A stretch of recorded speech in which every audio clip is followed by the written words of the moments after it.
전화 왔네? 네, 광고 듣고 저희가 광고 다 가짜예요. 시작하겠습니다. 네, 저희가 1등을 먹었습니다. 또다시 팟캐스트. 예, 컬투를 이겼습니다. 손석희 이긴 것도 감격스러운데 컬투를 이겼어요. 예, 이런 전례가 없습니다. 컬투가 정치 분야인가요? 아닙니다.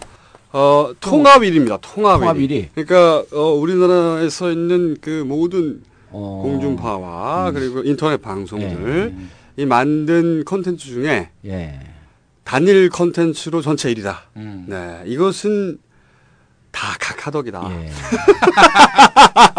감사합니다. 카카. 역시 카카에게 헌정했더니 카카가. 그런데 지난번 거 이제 제가 인터넷 아이튠스 다운 받아갖고 방송을 봤더니 어떤 사람이 글을 써놨어요. 김어준 총수하고 김용민 교수는 알겠는데 그 한 사람 누군지 모르겠는데 웃음소리 때문에 뭔 얘기인지 하나도 모르겠다. 그 사람 누구냐? 퇴출시켜라. 아저씨 제가 없으면 이 방송이 안 됩니다. 지금 말씀하신 분은 정봉주 전 의원입니다. 17대 국회의원이고 민주당 소속이고 지역구는 노원구 공릉동 월계동을 두고 있습니다. 중간중간에 그걸 밝혀줘야 돼요. 아니 근데 제가 다음 주에 CM을 하나 만들려고 그러는데 CM 내용은 정봉주 의원 홍보 CM입니다. 근데 그거 해도 돼요? 해도 돼요. 상관없습니다. 그러니까 정봉주 의원 다음에 출마할 거니까 찍어주십시오. 이런 얘기만 안 하면 돼요. 아, 그렇습니까? 그건 사전선거운동이에요. 아니, 근데 어떤 내용으로 하려냐면은. 저 출마할지 안 할지 아무도 모르거든요. BBK 스나이퍼로서 BBK 청문회에 이 사람 없으면 안 된다. 이런 내용의 그 CM은 괜찮습니까? 저는 그런 건 괜찮고요. 네. 이 사람이 대중을 상대로 다음 19대 때 총선에 출마할 예정이니 꼭 여러분들께서 찍어주시기 바랍니다. 네. 라고 얘기하면 선거법 위반이 그런 얘기하면 절대 안 돼요. 그런 얘기 해야 되겠네. 그러면. 그렇지. 아니, 좋았어. 우리가 하자. 나는 못하고 우리 김총수하고 김용민 교수 하면 됩니다. 아니 우리 한 다음 목소리를 변조해가지고 앞길을 존나게 막는 거야. 정계 복귀가 불가능하더라고요. 사장 시켜버리는 거죠? 네, 사장. 그런 묘수가 있었군요. 그렇습니다. 근데 저희가 이 방송을 목요일 날 골방에 모여서 합니다. 이 3명 이상 들어올 수 없는 골방에 모여서 하는데. 우리 집사람도 와갖고 장소가 비좁아갖고 못 들어왔어요. 언제 한번 저희가 골방 사진 찍어가지고 올릴 텐데. 근데 이 골방에 들어온 직후 속보가 떴다. 네, 그렇습니다. 남북 간 비밀 접촉에 참여했던 북한 국방위원회 정책국 대표가 비밀 접촉에 관한 우리 정부의 해명, 그러니까 우리는 애걸복걸 안 했다. 하지 않았다. 진위가 잘못 전달됐다. 정상회담 자체를 언급하지 않고 사과만 요구했다. 그리고 돈 같은 거 절대 안 줬다. 이렇게 해명했죠. 근데 우리는 그럴 리가 없다. 절대 그럴 리가 없다고 계속 주장했었죠. 우리 그렇습니다. 이명박 대통령 각하께서 감히 그런 일을 지시하거나 혹은 나중에 알았어도 경로하실 분 아닙니까? 네, 그렇죠. 자, 그런데 북측이 이런 남측의 해명을 반박하면서 접촉 당시에 녹음 기록을 공개했습니다. 우리가 지난주에 얘기했잖아. 우리가 얘기를 했던 거 아니에요. 이러다가 북한이 녹취 깐다 얘기했던 거 아니야. 그러니까 우리가 방송 나가고 그 다다음 날인가요? 민주당에서 우리 방송을 들었는지 통상적으로 비밀 접촉은 있지만 비밀 접촉이 있을 때 녹취록이 있다. 녹취를 한다. 북한이 녹취 깐다 그러면은 공개한다 그러면 어떻게 하려고 그러냐. 그렇죠. 하면서 민주당에서 어느 의원인지 모르겠는데 충고하듯이 그 얘기를 한번 했어요. 그 기사가 뜬 적이 있습니다. 자, 특히 그 주목되는 부분이 있습니다. 돈 봉투와 관련해서는 접촉이 결렬 상태에 이르게 되자 김태효의 지시에 따라서 홍창화가 트렁크에서 돈 봉투를 꺼내들자 김태효는 그것을 우리 손에 쥐어주려고 했다.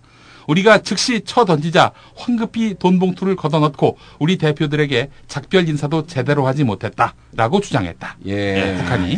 그렇다면 돈 봉투를 줬다고 하고 돈 봉투를 배달 사고가 났을 수 있는 배달 사고가 났을 수 있는 가능성도 없겠죠. 없겠죠. 그렇죠. 없을 거라고 봅니다. 그리고 그 새빨간 거짓말일 거라고 확신합니다만은 $10,000밖에 안 넣었다. 그 봉투에. $10,000라면 1,000,000원 정도인데. 1,000,000원, 1,200만원쯤 되는 거죠. 그 살 때는 1,200만원이고 팔 때는 1,150만원입니다. 차비하세요 하고 이렇게 1,000만원을 밀어 넣어 줬는데 북한이 이걸 쳐냈다는 거 아니에요, 예. 지금. 예. 뭐야, 이 풀떠는. 이제 우리는 여기서 우리 청취자들 위해서 상황 예측을 해줘야죠. 네.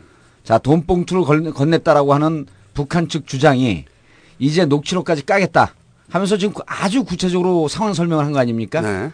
이후에 이 내용은 진위 파악을 하겠다. 1단계. 그리고 국민들 이 부분에 대한 불신이 사그러들지 않으면 진위 파악을 한 결과 실무자들이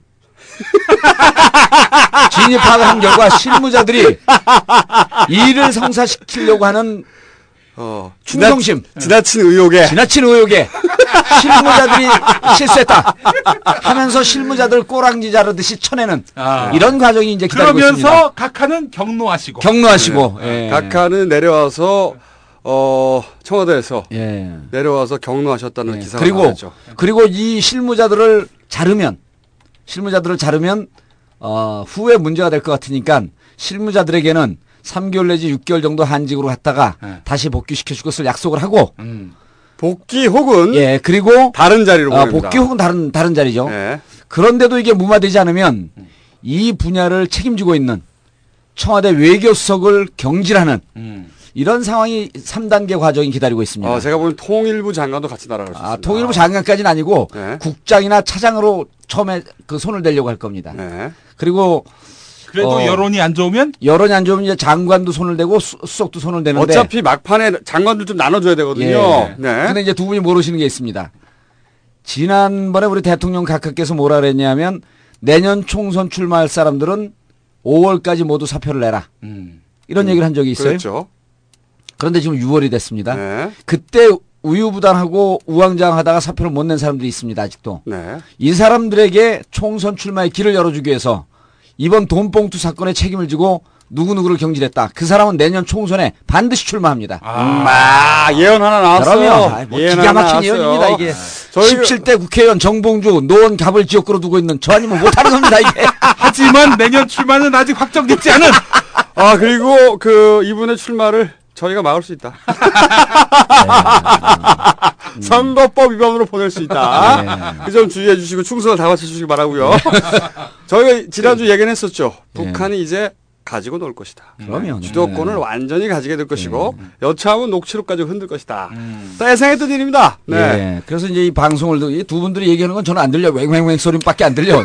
내용이 연결한데. 원래 의원님은 다른 사람 얘기를 듣지 않아요.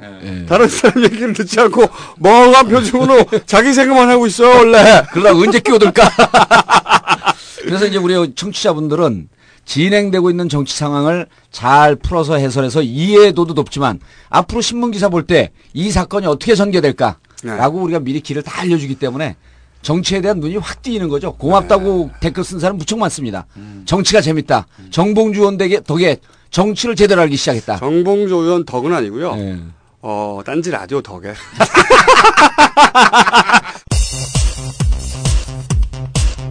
국회 사법개혁특별위원회가 대검 중수부 폐지와 관련해서는 폐지하는 것에 합의하고 부산 저축은행 비리를 수사 중인 대검 중수부도 어젯밤 수사를 일시 중단하고 민주당은 만약 국방개혁안이 마음에 들지 않는다고 군인들이 총을 버리고 집에 가겠다고 하면 도대체 이 나라 어떻게 될까요? 김준규 검찰총장은 상륙작전을 시도하는데 갑자기 해병대 사령부를 해체하게 되면은 그 상륙 부대들이 어떻게 되겠습니까? 중수부는 우리 사회에 숨겨진 비리와 부패를 밝혀내고 일반인을 소환한 일도 없고 서민들을 조사한 일도 없습니다. 작은 부패는 처벌하고 커다란 부패는 지나쳐 버려야 될지도 모르는 미래의 상황은 대검찰청 중앙수사부 폐지에 대해서 청와대가 사실상 반대 입장을 밝혔습니다. 전국 단위의 범죄, 대형 사건을 다루는 중수부의 폐지와 관련해서는 보다 신중한 검토가 필요하다는 사실상 검찰의 손을 들어준 셈입니다. 한나라당이 의원총회를 열었는데 폐지는 물 건너간 분위기입니다. 민주당은 청와대 한나라당이 끌려가고 있다고 비판했습니다. 청와대를 위한 한나라당이 아니라 국민을 위한 한나라당으로 되돌아오기를. 자, 오늘은 이 얘기를 좀 해보죠. 아무래도 중수부가 무슨 의미인지. 왜냐면 왜 청와대는 중수부를 존치시키라고 하고 정치권에서 날리려고 하고 예. 이게 부산 그 저축은행 사건하고 무슨 관련이 있는지 그렇죠. 도대체 각자 계산이 뭔가 예. 요 얘기를 정리를 딱 해줘야 됩니다. 일단 청취자분들께서 중수부 자체를 모르는 분들이 그렇죠. 한 7, 80% 된다고 보고 중수부 기본 정보는 중수부는 일반 검찰이 대빵을 예. 맞는 게 아니고 검찰총장이 직접 지휘한다. 첫 번째. 예. 그리고 검찰총장은 대통령이 임명한다. 두 번째. 그리고 대통령이 검찰의 업무를 모르기 때문에 대통령을 보좌하는 수석. 예. 네.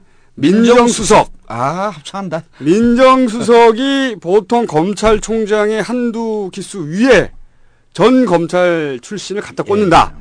이렇게 해서 대통령이 부리는 수사기관이다. 이렇게 이해하시면 됩니다. 대통령이 부릴 것으로 추정되는 우리 각하께서는 그런 일을 하실 분이 아니죠. 아유, 죄송해요, 각하님. 아유, 죄송해. 그럴 뿐이 아니죠. 오로지 쓰레기 같은 밑에. 그렇죠. 태만한. 저희 같은 좆도 아닌 것들이.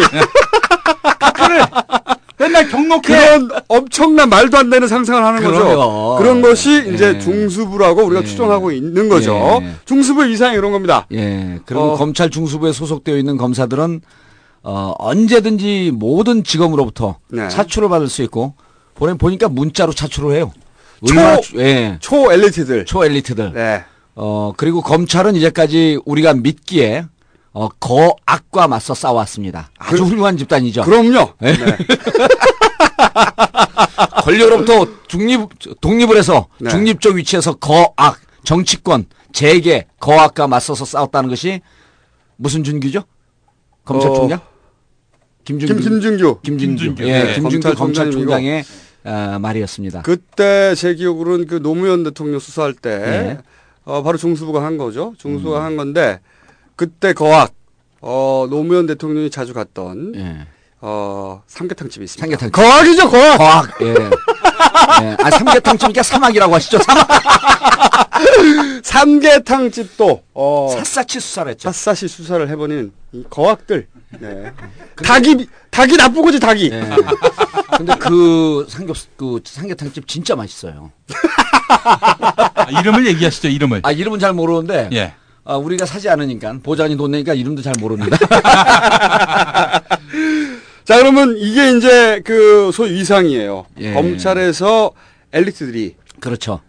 검찰총장이 직접 대빵하면서 예. 직접 진두지휘하는 그리고 예. 검찰총장은 당연히 민정수석 라인과 사실은 통하고 있고 그렇죠. 그리고 민정수석은 당연히 대통령의 보좌진입니다. 예. 그런 위상을 가진 기구인데 예. 이 기구가 자기들은 없어질 수 없다. 노무현 대통령을 죽음으로 몰고 갔던 것도 대검 중수부에서 네. 수사를 하던 와중이었죠. 했었죠. 예, 수사를 하던 와중이었고, 그런데 이제 대검 자, 우선 그러면 예. 그 얘기를 해주시죠. 예.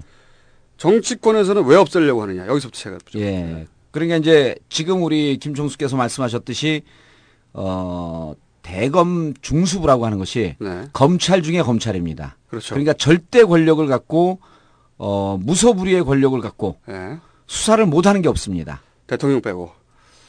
그렇죠. 이제 권력 후반기에 가면 자칫 잘못하면 대통령도 수사할 수 있는. 네. 예, 그런 기구인데, 이것이 이제까지 노무현 대통령 때 임기 때를 빼고는 임명권자가 대통령이고 검찰총장이 그리고 검찰총장의 직할 부대이다 보니 권력으로부터 독립된다라고 하는 것이 사실상 불가능하다. 그렇죠. 그리고 그때까지. 검찰의 권력이 이쪽으로 집중되어 있기 때문에 여기서 중립적이지 않고 어느 한쪽에 어느 정치적 특정 정치 세력에 붙어서 만약 수사를 그쪽에 유리하게 한다고 한다면 네. 실질적으로 정치적 사건이라든지 네. 이 권력에 유리한 쪽으로 수사를 할 위험성이 높다. 네. 그래서 이 중수부의 권력을 각 지검의 특수부로 분할을 시키자. 네. 그런 권력이 집중되면 절대 권력은 절대 부패하니 이것을 좀 분화시키자. 네. 라고 하는 겁니다. 그리고 이 분화시키는 기본 정신이 검찰 개혁의 핵심적 사안이다. 그런데 여기서 사람들이 아니 야당이 그런 주장하는 것은 예. 이해가 가는데 예. 어떻게 한나라당의 여당도 검찰에 대해서 예. 검찰 힘의 핵심을 같은 편 아니야? 이렇게 생각이 그렇죠. 드는데 게다가 주성영 의원이 예. 주성영 의원이 검찰 출신인 예. 이 해체를 주장하느냐? 요거는 이제 정치인이 아닌 제가 보는 관점에서 그렇죠. 말이죠. 네. 제가 보는 관점에서 말이죠. 이 정치인이 유일하게 두려워하는 것이 검찰입니다. 검찰이 유일하게 두려워하는 것이 정치인이죠. 예. 서로 앙숙이에요. 앙숙이죠. 앙숙이에요. 그런데 이제 지금 그 중에서 한 명 정도만 예외입니다. 저는 검찰을 존경합니다. 그 검찰을 두려워하고 존경하고 사랑하고. 근데 의원님은 그 BBK 관련한 수사를 어디 대검에서 받으셨습니까? 저는 특수수사부에서 받았겠죠? 중앙지검 특수부. 예. 예, 공안부에서 수사를 하다가 기소할 건이 안 되니까 특수부에서 가져갔어요. 공안 선거법은 공안부에서 하거든요. 예. 공안부에서 하다가 어느 날 갑자기 특수부로 넘어갔어요. 나중에 들어보니까 뒷얘기가 공안부에서는 이것이 기소할 건이 안 된다. 그런 특수 이게 뒷얘기입니다. 그래서 입증되지 않은 얘기이기 때문에 허위사실 유포로 걸려면 그냥 추정하는 겁니다. 우리가 소설 써보는 거고. 그래서 공안부에서 이틀인가 조사를 받다가 특수부로 넘어갔어요. 그 BBK 사건은. 그 BBK 사건 때 이제 검찰에서 나중에 나온 그 뒷담화가 정봉주 의원이 한 4월 정도로 강도 높게 하루에 15시간 이상씩 조사를 받는데 하나도 기가 죽지 않더라. 아, 그런 모습을 보니까 대인으로서의 풍모를 느꼈다. 검찰이 정봉주 의원의 조사받는 의연한 모습에 호연지기에 그러면 그리고 1심 재판에서 보세요. 1심 재판에서 검찰이 보통 자기들이 수사를 하고 난 다음 특수부가 그 다음에 공판 검사에게 넘깁니다. 그런데 저를 조사했던 검사들이 직접 나왔어요. 재판을 하는데 제가 무서우니까 거기서 이제 논쟁을 해야 될 거 아니에요. 근데 선고를 얼마나 했냐면 그 사람들이 구형이죠. 구형을 징역 2년을 때렸습니다. 네. 징역 2년. 근데 나오면서 그 검사가 약간 죄송한 표정으로 죄송합니다. 이렇게 얘기하길래 제가 그 와중에 대인의 풍모를 한껏 발휘하면서 그런데 왜 기분 나쁘게 2년 전연하냐.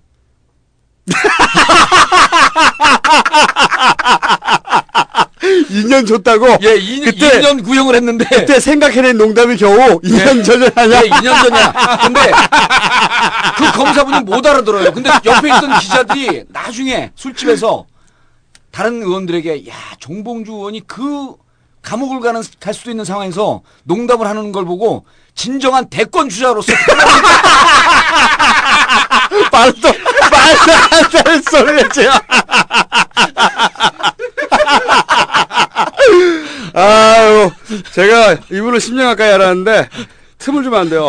틈만 나면 자기 자랑하기 때문에 처음에 앞에서 들으면 뭔가 못 듣던 얘기 뒷이야기를 하나 싶어요. 그러나 깔때기와 같이 모든 이야기는 자기 자랑으로 다 모입니다. 무슨 얘기가 다 여기까지 와버렸나? 씨발. 아니, BBK 수사를 어디서 맞아. 아니. 그 정치인들이 왜 여야가 이번에 중수부에 모였느냐, 중수부 폐지에 합의를 했느냐, 그것은 이제 정권 말기가 다가오고 정권 말기가 다가올 뿐만 아니라 선거철이 다가오고 그렇죠. 검찰이 무서워요. 그런데 선거만 다가오는 게 아니라 정권 말이 다가오고 선거가 다가온 두 가지가 합쳐지다 보니까 지금 현재 각하께서 각하의 지금 정치적 기반이 뒤흔들리고 있지 않습니까? 친이들이. 근데 다음 총선에 니들 나오려면 입 다물고 있어. 맞습니다. 입 다물고 있어라. 내가 부산 싹 조사해서 걸리면 나 죽여버린다. 라고 하는 각하의 그 계산을 여당에서도 읽었죠. 당연히 읽었고 나 죽게 생겼구나. 아니 각하야 이제 임기가 끝나는 거지만 이렇게 해가지고 내가 이번에 19대에 못 나가면 나만 줬다는 거 아니야. 그렇죠. 그러니까 빨리 중세법 없애버려야지. 이래서 여야가 합의가 됐고. 그렇죠. 그리고 각하와 검찰도 또 사실은 중수부는 중수부 나름대로 검찰은 언제나 검찰 편이잖아요. 검찰은 영원히 검찰 편입니다. 검찰을 권력의 수하라고 생각하시는 분들이 많은데 수하는 수하요. 필요할 때 수하라고 우리가 추정할 뿐이죠. 추정할 뿐. 죄송합니다. 감히 그런 추정을 해보는데 사람들은 그런 말들을 하죠.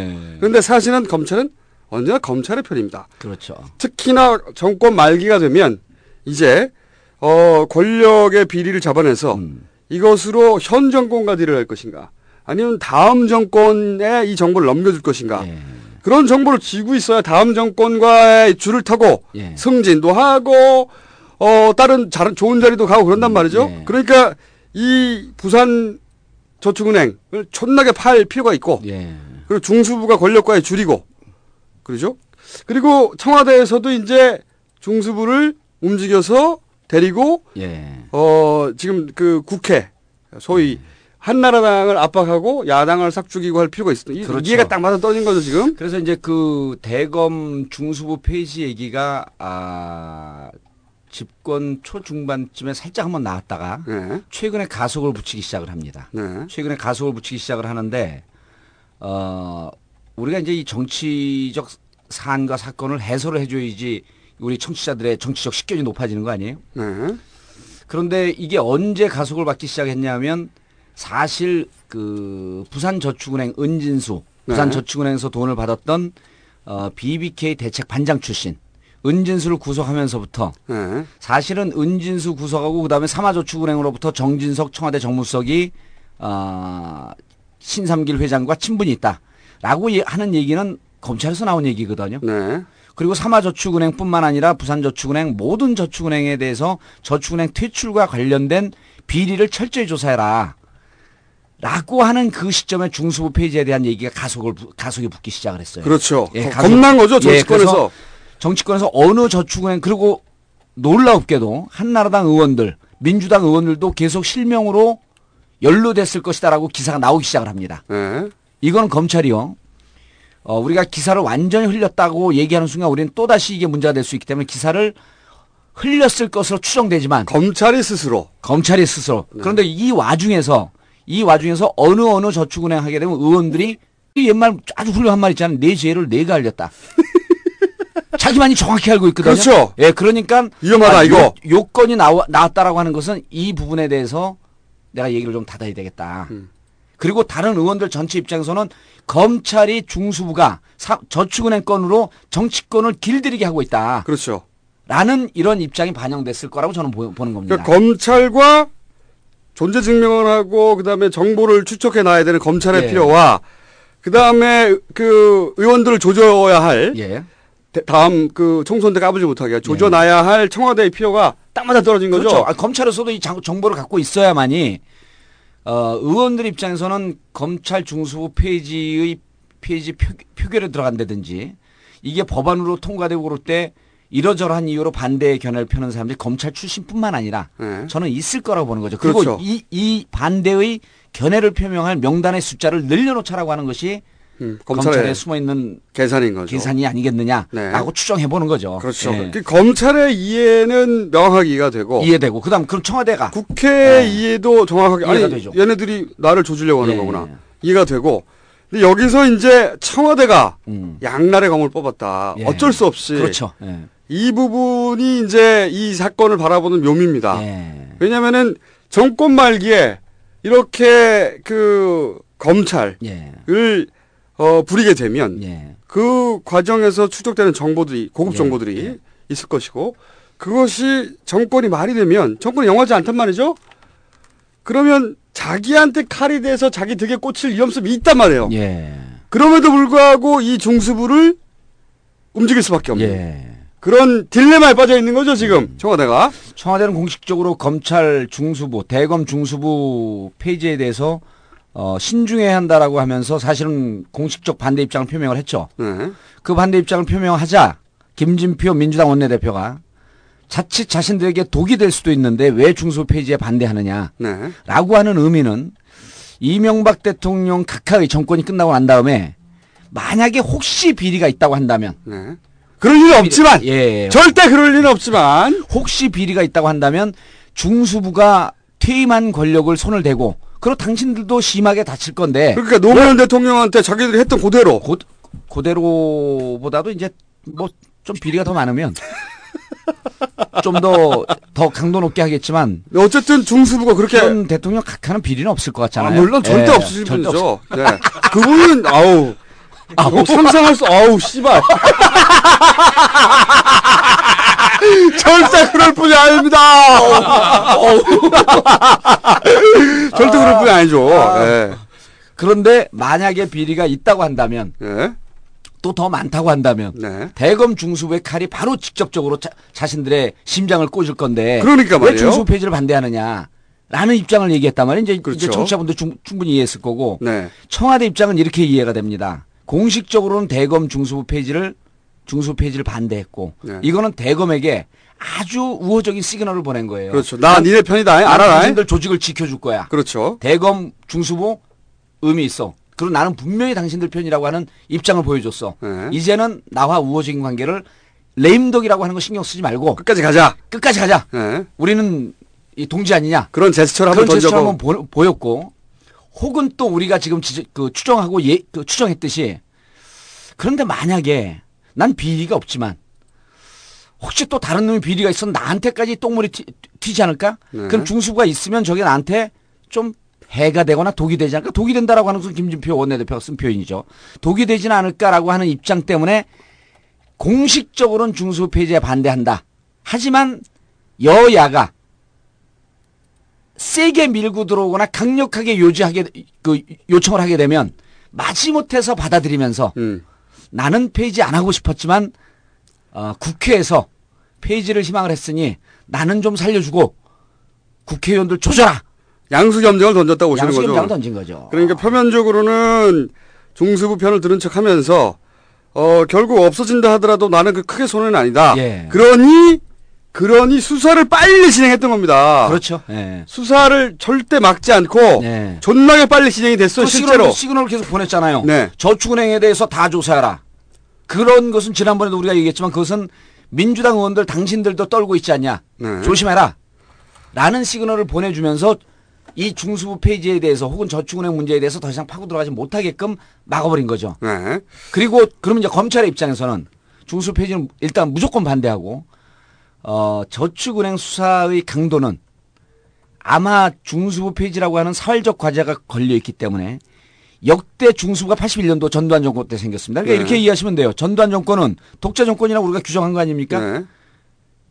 공안 통치라고 우리가 표현했죠. 중수부를 81년도에 만들었습니다. 도대체 왜 만들었을까? 하면 금방 이해가 되는 거예요. 민주정권이 만들었다고 하면은 저 의미가 있지만 독재 정권이 만들었습니다. 그리고 지금까지 유지되고 있는 거죠. 21년 동안 유지가 되고 있는 거죠. 권력들이 항상 이용해 왔죠. 네. 이용한 것을 우리가 추정했죠. 아니 그 전 정권들은 이용한 게 확실하고 각하만 이용하지 않았다. 예.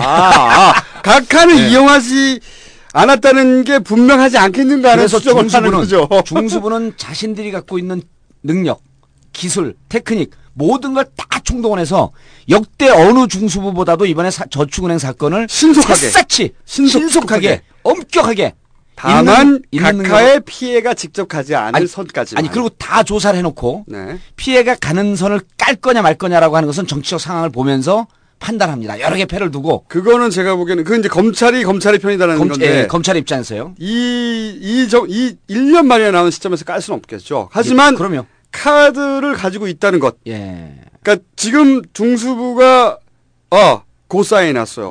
고사인해 놨으니까 이 기회에 존나게 최대한 많이 수사해가지고 저희가 검찰은 검찰의 편이어서 이번에 수사를 끝까지 갈 거라고 했지 않습니까? 존나게 수사를 한 다음에 아마도 다 까지 않고 그중에 예민한 것들은 쥐고 있다가 그렇죠. 정권 교체기 내년 대선 총선 이후 대선 전국에서 어느 쪽으로 넘어가냐에 따라서 줄을 대려고 하겠죠. 맞습니다. 그 정보를 가지고 그 카드를 갖고 이 카드가 권력의 균형추가 어디로 흐르나를 봐서 권력의 균형추가 흐르는 쪽에 유리한 카드를 갖고 뒤로 뒷거래하거나 딜을 하지 않습니다. 검찰은 훌륭한 조직이기 때문에 수사를 갖고 그렇죠. 수사로 말하겠다라고 하는 거 아닙니까? 팩트로 말한다고 하겠죠. 수사로 말하겠다. 그 뜻은 뭐냐면 우리가 수사하는 방향을 보면 우리가 어느 의중으로 하는지 당신들이 알 것이다. 거기에 조응해서 함께 가든지 이 패를 버리든지 마음대로 해라. 라는 뜻으로 저는 받아들여진 거죠. 그때 그 정보를 쥔 사람이 결국은 다음 정권의 줄을 잘 쓰면 검찰총장이 되던 민정수석이 되던 어디 공직의 주요 공직이 되던 인수위에 들어가던 쫙 풀려나가는 거예요. 그렇죠. 검찰을 이렇게 생각하시면 됩니다. 분명히 공부를 엄청나게 잘했던 아이들이고 아이들 시절에 그리고 사법고시를 합격했고. 아이들이라 그랬다가 그 당할 것 같으니까 바로 아이들 시절이라고 정정을 하는데. 그렇습니다. 바로 그 이유였습니다. 어쨌든 아이들이었 때가 있었죠. 예. 공부를 졸라게 잘했어. 예. 시험을 통과했어. 그리고 나서 검찰이 됐는데 사실은 검찰의 연봉이라는 것이 대단히 높지 않습니다. 그 나이에 그 경력으로 다른 직종이 있었다면 더 많이 받았을 거란 말이죠. 그러니까 이분들한테는 아주 유명하신 분들이죠. 이분들한테는 자부심도 있지만 억울함도 있어요. 보상 심리가 있는 거죠. 그렇죠. 나 15년, 20년 동안 국가와 민족을 위해서 거학과 맞서서 나 그동안 엄청 가난하게 살았거든. 너희들 그럴 때 나쁜 짓 하면서 떵떵거리면서 살았지. 그렇죠. 이런 심리가 있는 거예요. 그런 보상 심리가 분명히 있어요. 그런데 진로라는 게 검찰 출신이 사실은 변호사 계급인데 변호사 계급이 예전만 못해요. 요즘은. 그러면 남는 게 뭐냐면 공직으로 가는 겁니다. 이 공직으로 가야 되는데 공직으로 가려면 당연히 정치권과 핫 라인이 형성돼야 되는데 그 핫 라인이 중수부라는 겁니다. 중수부에 들어가면 권력의 핵심과 가장 가까이 가갈 수 있다. 중수부의 수사를 통해서 권력에게 얘기할 수 있고 중수부의 수사를 통해서 정치권에게 경고를 줄 수 있고 존재 증명을 하면서 그렇죠. 미래의 진로를 닦아놓는 그런 중요한 루트이기 때문에 이걸 없으면 안 되는 거예요. 검찰 입장에서 중수부만이 수사할 수 있는 범죄는 없어 세상에. 그렇죠. 그런 건 없어. 합니다. 공안부에서 다 해요. 그런데 없앨 수 없다는 것은 그런 여러 가지 복합적인 이것이 자기들의 힘을 과시할 수 있는. 그리고 이제 그 쭉 이제 우리 김총수님의 얘기를 들어보면 검찰에 대해서 좀 부정적인 그 발언들을 많이 하시는데 저는 대단히 긍정적입니다. 자, 의원님, 제가 궁금한 게 있는데 얼마 전에 그 이명박 대통령 각하께서 박근혜 차기 대통령으로 이제 추정 이제 굉장히 근접해 있는 가능성이 근접해 있는 박근혜 전 대표와 만났단 말이죠. 굉장히 화해 무드예요. 그 예상과는 다르게. 근데 박지만 씨가 저축은행과 상당히 뭔가 의혹이 있다. 이런 얘기들이 나오고 있는 상황인데 그래서 시중에서는 이건 터무니없는 헛소문이겠지만은 빅딜설이 있더라고요. 빅딜설. 빅딜설도 있고요. 그리고 중수부 페이지에 친박계 의원들이 좀 더 적극적이다라고 하는 그런 또 설도 있고요. 그래서 그 여러 가지 이제 내용들이 있는데 박지만 건이 터지지 않았습니까? 박지만 건이 터지기 전에 정진석 청와대 정무수석이죠. 저하고 친구입니다. 아 그래요? 네, 저하고 친구예요. 그 액면가는 60이 넘어 보이는데 거의 같이 60년생입니다. 그리고 학교로 따지면 제가 이제 5, 9년으로 다녔기 때문에 거기 신일고등학교 출신이에요.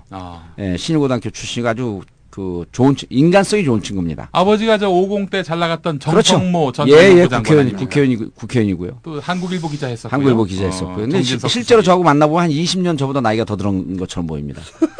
근데 이제 정진석 건이 나왔고 그 다음에 박지만 건이 나왔는데 저는 이거는 실제 사건을 연루되어 있다라고 하는 게 검찰이 아니면 기자가 어떻게 보도를 합니까? 그렇죠. 그 사실은 오로지 검찰만 할 수 있는 거죠. 그럼요. 그리고 이것이 청와대 심장부까지 자칫 잘못하면 도려낼 수 있는 칼이 그쪽으로 향하고 있다라고 하는 것을 이미 시그널을 보여준 거예요.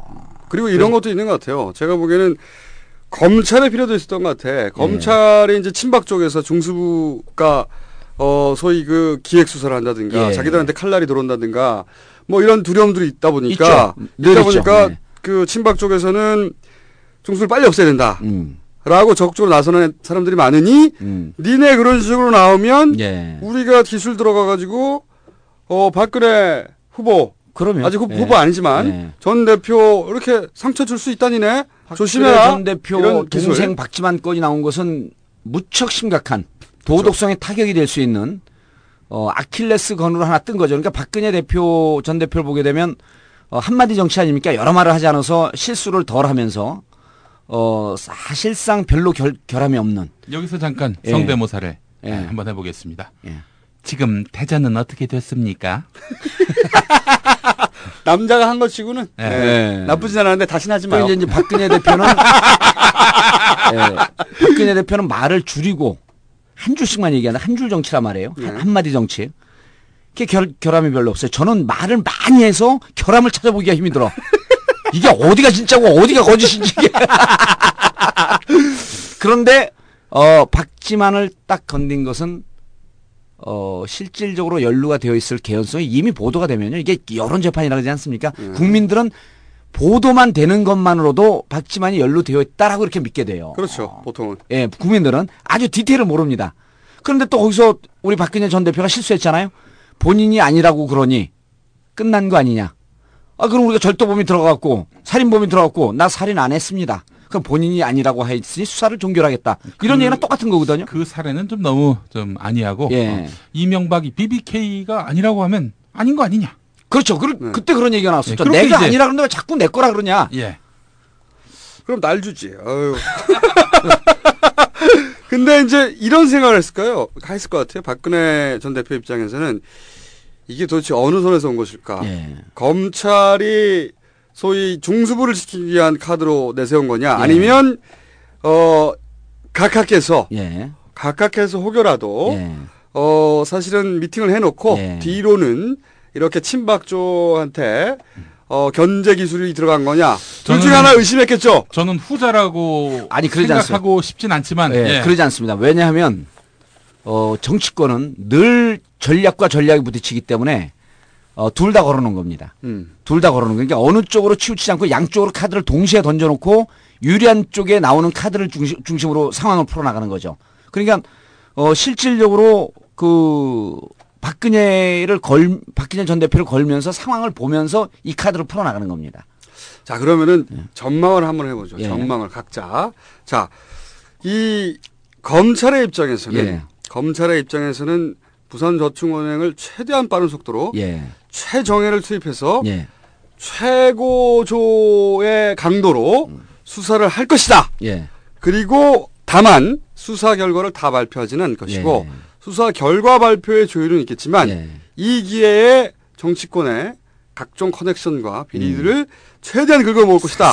이거는 우리가 지지난 시간부터 계속 전망했던 것이고 그러면서 중수부의 존치를 이제 위해서 계속 주장을 할 것이고 그런 다음에 청와대 입장에서는 의원님의 전망에 의하자면 이것이 폐지냐 존치냐 결정되지 않은 채 최대한 흐지부지되며 길게 늘어지는 걸 가장 선호할 것이고 저는 그 가능성이 가장 높다고 봅니다. 중수부 폐지가 현실적으로 안 될 거라고 봅니다. 중수부 폐지가 현실적으로 좀 어려울 거다. 오히려 정치권에서도 중수부 폐지라고 하는 카드를 두고 검찰에서 지금 수사하고 있는 것에 일정한 속도 조절을 요구하는 신호를 보낸 겁니다. 그래서 저는 이번 6월에 만약에 중수부 폐지안이 국회에서 통과가 안 되면 중수부 폐지는 사실상 물 건너간다. 저는 개인적으로 중수부 폐지 반대합니다. 이명박 대통령 각하께서 비리가 전혀 없으시겠지만 혹 있으면 중수부에서 수사해야 되는 거 아닙니까? 그럴 리가 있나요? 절대 없죠. 절대 없죠. 예. 절대 없지만 혹시 모르니까. 그럼요. 그래서 저는 이 시기 중수부 검찰 수뇌부가 검찰 엘리트들이 모여서요. 저는 노무현 대통령 때 조사한 것보다 조금 더 강도 높게 난 반드시 조사를 해야 된다고 봅니다. 청문회 건도 많은데 청문회 건도 안 됩니다. 왜냐하면 국회의원들이 바쁘거든요. 그리고 바쁜 역할을 서로 손발을 맞춰갖고 중수부에서도 좀 해줬으면 좋겠다. 그 시기에 1년 반 뒤에. 제가 보기에는 청와대에서는 이런 입장일 거라고 봅니다. 사실은 이것이 자기한테 부메랑으로 돌아갈 거를 모르진 않단 말이죠. 모르진 않죠. 모든 정권이 그랬어요. 그런데 지금은 필요하단 말이죠. 근데 지금 중수부 폐지는 너무 큰 부담과 모험을 하는 거죠. 그렇죠. 바로 다이렉트 날라올 수 있으니까. 그런데 또 그러네 또. 끄겠습니다. 쓸데없는 기가 돌고 있어요. 소리예요. 그런데 물 빠지는데 왜 에어컨을 꺼요? 제가 보기에는 최대한 늘어뜨린다고 생각했던 게 안 늘어뜨립니다. 늘어뜨려서 소위 데이터는 최대한 쥐고 검찰의 보고를 받아서 그런 다음에 만약에 중수부가 폐지되는 쪽으로 국회에서 움직이면 저는 그냥 가만히 중수부가 폐지되는 쪽으로 내버려 둘 거라고 생각해요. 저는 만약에 국회에서 그렇게 중수부 폐지를 표결까지 끌고 가면은 국회 앞이나 대검찰청 앞에서 중수부 폐지 반대 1인 시위를 할 계획입니다. 폐지하면 안 됩니다 지금. 아니 이게 제가 농담으로 하는 게 아니고 실질적으로 민주당 몇몇 의원들에게 폐지하는 시그널을 충분히 보냈고 검찰 개혁의 의지를 보냈으니 이걸 강도 높게 밀고 가지 마라. 강도 높게. 적정한 수준으로. 작전 지시를 그럼요. 적정한 수준으로. 그리고 이 카드를 갖고 사실은 눈에 보이지 않게 행간으로 검찰과 대화할 내용이 많다. 제가 보기에는 이제 의원님의 계산은 예. 정권이 교체되고 그리고 본인이 19대 당선이 되고 예. 그다음에 요직을 맡은 후 중수부를 통해서 예. 전 정권을 수사를 1년 정도 한 다음에 그런 다음에 폐지하려고 하는 게 아닌가. 이런 수를 쓰고 있는 게 아닌가. 이렇게 예상이 되고 있고 그럼 남은 게 정치권의 입장인데 네, 정치권에서도 이미 언론을 통해서 정치권의 개혁 의지는 다 나갔어요. 그렇죠. 포부 다 냈죠. 할 거 다 했죠. 네. 가오 다 팔고 광 다 팔고. 그래서 이제는 조금 속도 조절을 할 것으로 보인다. 그리고 한나라당 명분 있잖아요. 청와대에서 반대한다. 라는 입장 때문에 한나라당 못 나갑니다. 3년 내내 청와대가 준 가이드라인대로 움직였기 때문에. 그리고 제가 그 얘기를 즐겨 쓰잖아요. 아무리 램덕이 걸려도 마지막 퇴임하는 전날까지 살아있는 권력이기 때문에 청와대의 뜻에 거슬려서 한나라당이 나가기는 쇼만 하지 더 이상 나가기는 실질적으로 불가능하다. 원래 그 살아있는 권력은 힘이 빠져도 예. 누군가를 되게는 못해도 안 되게 할 수 있지 않습니까? 우리 그 노무현 정부 그 마지막에 노무현 대통령 그때 힘 많이 빠졌었잖아요. 네. 말씀 한마디로 대권 주자들 다 날려버렸잖아요. 그러네. 진짜. 안 되게 할 수 있어. 언제나. 그럼요. 그 이를테면 정운찬도 있었고. 그다음 고건 전 서울시장도 있었고요. 예. 한마디 하면서 지지율이 10몇 % 빠져요. 그러니까 또 안녕하십니까. 김근태입니다. 왜 저는 뺐습니까? 요거는 좋아합니다. 대통합의 미랄만 됐습니다. 요즘 저 근태 형 어떻게 지내요? 겐세 놓지 말고요. 몸이 좀 안 좋다고 했는데 건강 많이 회복됐어요. 회복됐어요? 축구도 계속 하시고. 그런데 이제 그때 당시에 정운찬 전 총리가 살짝 맞짱을 떴죠. 노무현 대통령하고. 그러면서 지지율이 확 가버립니다. 그러니까 대통령이 암만 지지율이 떨어진다고 할지라도 대통령의 워딩 한마디가 그럼 대통령 입장 하나하나가 향후 대권 주자들한테 미칠 영향은 무척 파괴적이에요. 여기서 잠깐 네. 제가 좀 재밌는 얘기 하나 하려고 그러는데 네. 정운찬 총리가 예. 사실은 그 노무현 정부 때 예. 이렇게 자빠졌잖아요. 예. 그 대권 주자로 나올 뻔했는데 예. 사실 그 제가 유력한 이름만 되면 다 알만한 예. 유력한은 아니고 유명한 어떤 교수님이 계신데 경영학과 교수님이에요. 예. 그분 얘기는 정운찬 씨가 분명히 잠자리에서 휴대전화를 밤에도 계속 켜놨을 것이다. 연락이 올 것을 기다리면서. 어디에서요? 청와대죠. 예. 무슨 얘기냐면 예. 안 한다고 하면서 예. 실제로는 밤에 예. 휴대폰을 머리맡에 놓고 잤다는 거죠. 노무현 올까봐. 대통령, 예. 자, 그리고 이명박 정부에서 왜 총리를 하려 할까? 이렇게 의문을 갖는 분들이 있었잖아요. 왜? 예. 자기의 정치색과 그동안 주장해왔던 혹은 뭐 이때까지 유지해왔던 색깔과 다른 예. 이명박 정부의 제안을 왜 받아들였을까? 바보같이. 그렇죠. 이제 그 대목에서 국회의원 아니면 알 수 없는 극비 정보를 제가 이제 지금부터 말씀드릴게요. 예. 그 정운찬 총리는 야권으로부터 당시 이제 열린우리당으로부터 그땐 대통합 민주신당입니다. 네. 정당이 자주 바뀌어갖고 정당 이름이 그때 제안을 받아요. 네. 그래서 상당히 고민을 합니다. 네. 상당히 고민을 하고 그 지금 저 민주당에서 정운찬 씨와 친한 사람은 누굽니까? 그건 얘기할 수 없습니다. 왜냐하면 예. 이거는 실명 거론하면 안 돼요. 저는 이제 싸우면서 좀 친해졌고 친한 거 저만 얘기하면 됩니다. 제가 서울대 자료 내놓으라 그러니까 안 내놨어요. 국정감사 때. 예. 그 현장을 찾아갔잖아요. 우리 현장을 뛰는 정치인 아닙니까? 기자들 쫙 데리고 현장 가고 자료 내놓으라 그러니까 무슨 처자가 덜덜덜덜 떨면서 손이 떨려갖고요. 자료도 제대로 못 잡아요. 저승사자가 왔으니까. 제 국회의원 때 국정감사하면 별명이 저승사자 아닙니까? 처음 들어봤어요? 네. 아니 실질적으로 서울대 갔어요. 네. 그리고 정운찬 총리하고 뭐 계속 그때 당시 총장하고. 근데 어쨌든 그래서 출마를 하라 그랬더니 우리 민주당의 아주 유력한 영향력 있는 정치인들과 여러 차례 만납니다. 네. 그리고 386 주자들하고도 만나고. 네. 그때 이제 털어놓은 고민이 뭐냐면 돈 문제를 많이 털어놨어요. 실제로. 돈이 네. 없으니.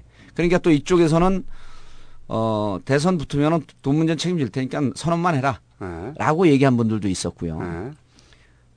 한 라인을 갖고 계속 만났습니다. 네. 그 원로급도 만나고 네. 중진도 만나고. 지난 대선 직전에. 지난 2007년. 네. 만나고. 그런데 이제 그게 그때 당시에 노무현 대통령하고 각을 세우면서 이게 지지율이 빠졌어요. 거품이 빠졌죠. 노무현 대통령이 아마 그런 얘기까지 했을 거예요. 저거 다 거품이다. 네. 그런 얘기도 한 거로 제가 기억을 하고 있는데 그리고 나서 2008년도 총선에서 정운찬 총리가 만나는 그 고등학교, 대학교 동창 그룹이 있습니다. 네.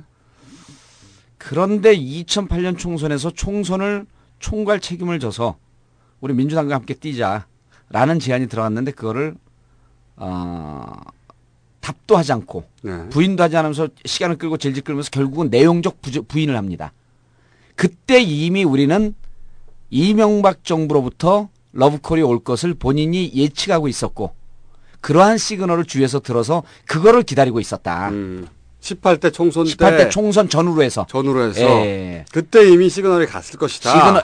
그거를 주위 사람들은 그렇게 증언을 해요. 주위 사람들. 예, 정운찬 전 총리하고 아주 가까운 주위 사람들은 그쪽으로 지금 가려고 그런 것 같다. 그래서 이쪽 제안을 민주당 쪽의 제안을 받지 않는다. 라고 하는 얘기해서 저희는 총리를 갔을 때 정권 초에 이미 그럼요. 정권 그래서 이제 우리 당에 아주 말 잘하는 재밌는 의원이 그런 말씀을 한번 했잖아요. 연애는 민주당하고 그렇죠. 결혼은 한나라당하고 했다. 그때 민주당하고도 깊은 교감이 있었고 총선 전후에서는 또 한나라당하고도 깊은 교감이 있었어요. 그러니까 양쪽 줄을 다 탄 거죠. 제가 보기에는 이런 계산이었을 것 같아요. 국회의원을 한 번 한다는 것은 사실은 이제 정치 경력이 없지 않습니까? 정치를 시작했으면 그 정도라면 대통령 어차피 17대 때 대선 그렇죠. 후보 얘기 나왔으니까 대통령으로 가야 되는데 국회의원 한 번 하고 대통령 될 수 없거든요. 그러니까 단박에 총리하고 그다음에 대선 후보로 바로 나와라. 이 제안이 혹한 거지. 그게 민주당이든 한나라당이든 중요하지 않는 거야. 거기서 씨발 거기서 본색이 나오는 거죠. 근데 저는 갑자기 그 얘기 말씀하시니까 아니 근데 내 대답은 왜 안 들으시나? 왜 정운찬 총리가 이명박 정부에 들어갔는가? 또 다른 얘기가 있어요? 왜? 일요 신문에 나온 내용인데 노무현 정부 때 자기가 발탁이 안 된 거를 굉장히 좀 안타까워하면서 나의 도덕성이 상당히 좀 심각한 문제가 있다.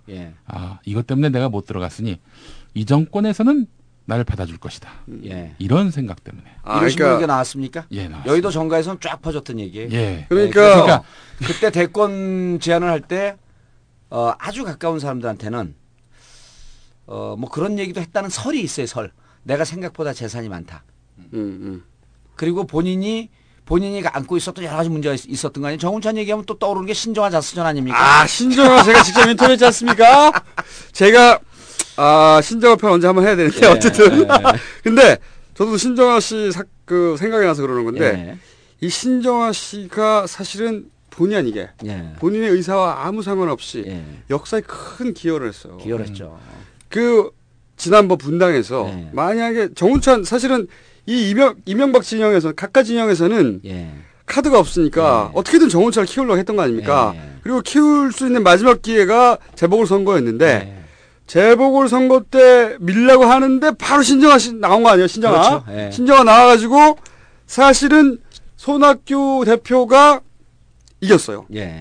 정운찬 전 총리가 나왔으면 저는 박빙이 어떻게 될지 몰랐다고 봅니다. 근데 손학규 대표가 승리하니까 이 나비 효과와 같이 손학규 대표가 승리하니까 손학규 대표가 주요 주자로 부상하는 순간 손학규 대표는 아니라고 생각하는 분들이 유시민 쪽에 있다가 유시민 대표가 사실은 김해에 지니까 대안을 찾기 시작해서 대안으로 문재인 이사장이 눈에 띄는 거예요. 그러면서 연쇄적으로 갑자기 문재인 이사장에 대한 시선이 집중되면서 문재인 이사장에 대한 지지율이 갑자기 상승합니다. 이것이 바로 신정아의 공이다. 신정아 공. 헷갈려 죽는 줄 알았네. 신정아. 아니 근데 지가 책을 하필이면 그때 내는 바람에. 저기 김성수님 쓸데없는 얘기하지 마시고. 제가 좀 정리하면은 정권 교체에 기여합니다. 이 여자가. 일요신문 내용을 제가 찾았는데 정운찬 총리는 이명박 정권이 출범하면서 상대적으로 흠이 있더라도 정부 요직에 발탁된 사람들을 보면서 이번 총리 내정에 응했을 가능성이 있다. 이렇게 한나라당의 한 재선 의원이 말했다는 겁니다. 그럴 가능성이 일요신문에 나왔으니까 무척 높은 거고요. 일요신문이 뭐 특정 언론을 지칭하면 좀 문제가 있겠지만 정치권 흐름에 대한 기사를요 꽤 잘 쓰는 신문입니다. 네. 정치권 그렇습니다. 그런 이제 그분들이 조금 더 잘 쓰려면 앞으로 이제 이 나는 꼼수다 여기서 하는 제 발언은 좀 예의주시해갖고 좀 들어야 됩니다. 그러니까 이제 그 여의도 뒷담화 얘기를 듣고 기사 쓰기에는 한계가 있어요. 이게 앞으로 예측하고 추정하고 정확한 판단하는 기사들을 좀 써줘야 되는데 이제 정운찬 총리는 그런 얘기도 좀 있었죠. 근데 정운찬 총리 얘기를 이렇게 계속 해도 되나요? 예, 뭐 적당히 정리하시고. 예, 여기서 정리하고 이제 마무리할 시간이 됐습니다. 벌써요? 예. 아니 그래서 중수부 페이지에 대해서는 정리를 하면 지금 상황에서 이미 할 얘기들을 다 했고 서로 진검 교환이 끝났습니다. 네, 지금 이제 욕망의 삼국지가 벌어지고 있는데 진검 교환이 끝났기 때문에 저는 이 상황으로 더 이상 진전하지 않은 상태에서 교착 상태로 계속. 교착 상태로 쭉 갈 것이다. 그래서 서로 간에 이런 걸 두고 우리가 뭐라 그러냐 유리병 속의 전쟁이라 그러거든요. 서로 전쟁을 하는 척하면서 유리병은 깨지 않는 겁니다. 저는 지금 이게 기가 막히잖아요. 이 정치인한테 이런 예술적 표현이 나오는 거 봤어요? 유리병 속의 전쟁. 크게 와닿지는 않는데. 네. 어쨌든 지금 이해와 힘의 균형이 딱 맞아떨어져 삼국지를 이루고 있는데. 그렇죠. 삼국지인데 누군가 한 사람이 누군가 어느 한 축이 치고 나오면 굉장히 재미있는 일이 벌어지겠죠. 정말 어디로 튈지 모르는. 그렇죠. 그러니까 이런 거에 서로 간에 시그널을 보내는 게 더 이상 나가면 우리 공멸이다. 중수부 페이지 계속 갈 거야? 그럼 한번 까볼까? 이런 게 서로 간에 보이지 않는. 중수부 진짜 없애버린다? 네, 보이지 않는 그러한. 이쪽에서는 정말 깐다니네? 뭐 이런 거. 이걸 이제 또 다른 표현으로 눈빛 전쟁이라 그럽니다. 눈빛으로 전쟁을 하고 있는 거예요. 크게 와닿지 않네요, 계속. 제가 모르게. 그런데 우리 청취자분들께서 대학 등록금 얘기를 해달라고 하는데. 짧게 얘기하고 끝내죠, 그럼. 등록금까지. 등록금은 제가 전공이기 때문에 그렇죠. 다음 주에 본격적으로 등록금 얘기를 교육이 출신이시거든요. 지금도 교육위원들이 전화가 와요. 이 등록금 문제 어떻게 접근해야 되는지. 맨날 전화 온대. 본인은 백수야. 등록금 문제에 관해서라면. 그건 이제 다음 주에 하고 조금 재밌는 예측을 하나 할게요. 진보신당하고 민주노동당이 통합을 결정하지 않았습니까? 그게 언제 한다 그런 거죠? 9월인가요? 예. 9월에 통합이 됩니다. 통합이 되고 동시에 국민참여당도 이 통합되는 정당에 함께 갈 가능성이 높습니다. 지금으로서는 그 방법밖에 없죠. 그래서 민주노동당의 세 가지 흐름이 있는데 진보신당과의 통합을 반대하는 격한 흐름인데 그게 소수죠. 그다음 두 번째가 민주당까지 통합하자라고 하는 것도 있는데 그것도 소수입니다. 다수가 진보신당과 통합을 하고 국민참여당까지 통합을 하자라고 하는 그런 흐름이 있어요. 그래서 저는 국민참여당까지 통합이 될 것 같고 민주당하고는 선거연대 쪽으로 방향을 틀 가능성이 높습니다. 단일 정당은 불가능합니다. 그러면 그 와중에 이제 내년 총선에서 우리가 이 총선을 지켜보는 게 양당이 어떻게 선거연합을 할 것이냐라고 하는 것을 주로 보는 사람들은 정치를 잘 못 보는 거고요. 문재인 전 비서실장이 문재인 이사장이 어떠한 카드를 꺼낼 것이냐, 어떤 역할을 할 것이냐, 어떤 역할을 할 것이냐. 저는 개인적으로 총선을 출마하지 않았으면 생각하는데. 저도 당연히 출마하지 말아야 된다고 생각합니다. 근데 문재인 실장이 총선에 출마할 가능성이 80~90%입니다. 저는 다르게 생각합니다. 여기서 갈리네요. 평소 비슷한데. 만약에 출마를 하게 되면 양산의 지역위원장인 송인배 위원장에게는 좀 죄송하지만 문 실장님이 살고 계신 데가 양산입니다. 경남 양산. 그리고 부산대 병원이 있었고 노무현 대통령께서 안치되어 있던 곳이죠. 살고 계신 곳이 양산입니다. 그리고 부산 전체 지역을 비교해봐도 양산이 젊은 층이 사는 곳, 베드타운. 그래서 양산에서 출마하는데 박희태 의장이 다시 양산 출마를 하기 위해서 여러 가지 예산도 많이 가져가고 공을 많이 들이고 있죠. 만약 박희태 의장이 출마를 해주면 더더욱 고마운 거고 출마 지역은 양산이 되지 않을까. 근데 왜 출마를 생각하십니까? 출마한다고 보십니까? 제가 그 아이디어를 착상을 어디서 했냐면요. 벼랑 안에 짠 하고 나타나는 게 아니지 않냐. 그것은 대선을 준비하기 위해서 친노 세력을 결합하는 것도 있지만 그 전에 검증 과정을 거치겠다라고 하는 그런 의중이 반영됐다고 저는 본 거예요. 저는 그 말을 다르게 이해했습니다. 그래서 그러니까 이 무슨 말이냐면 모르시는 분들을 위해서 대선 후보로 나올 거냐. 그렇죠. 계속 방송 인터뷰에서 그런 이야기를 하니까 아니 대선 후보라는 게 갑자기 짠 나오는 게 아니지 않냐. 예. 이 얘기를 이제 의원님은 그렇다는 얘기는 지금부터 준비하겠다는 얘기로 예. 읽으신 거고 예. 저는 그 얘기를 어떻게 읽었냐면 전 다르게 읽었는데 내가 할 수 없다.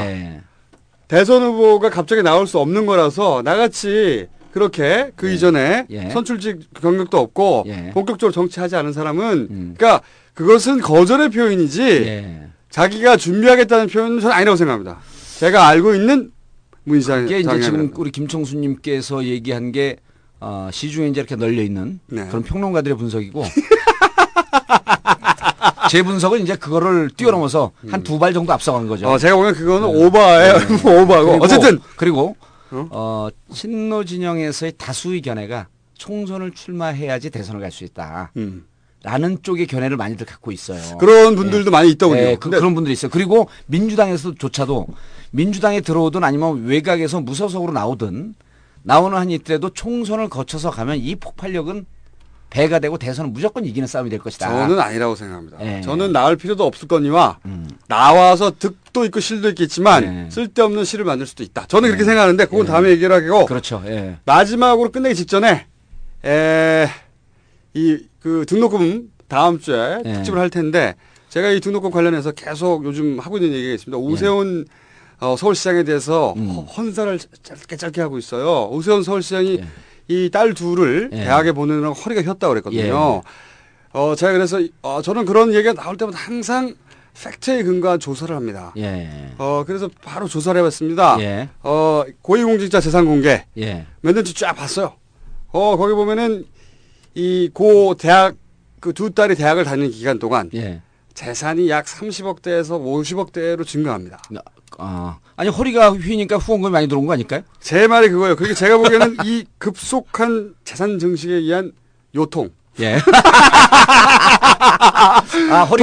허리가 휘니까 후원금이 들어온 게 아니고 재산이 너무 많아서 허리가 휜 거예요 지금. 그러니까 그게 무게가 있으니까 그걸 지려면 그렇죠. 허리가 휘죠. 약을 보내줘야 된다. 또 하나가 있고 두 번째는 뭐냐면 약을 보내주기 전에 그 얘기는 좀 야하네. 야간가요? 어린이 요통이다.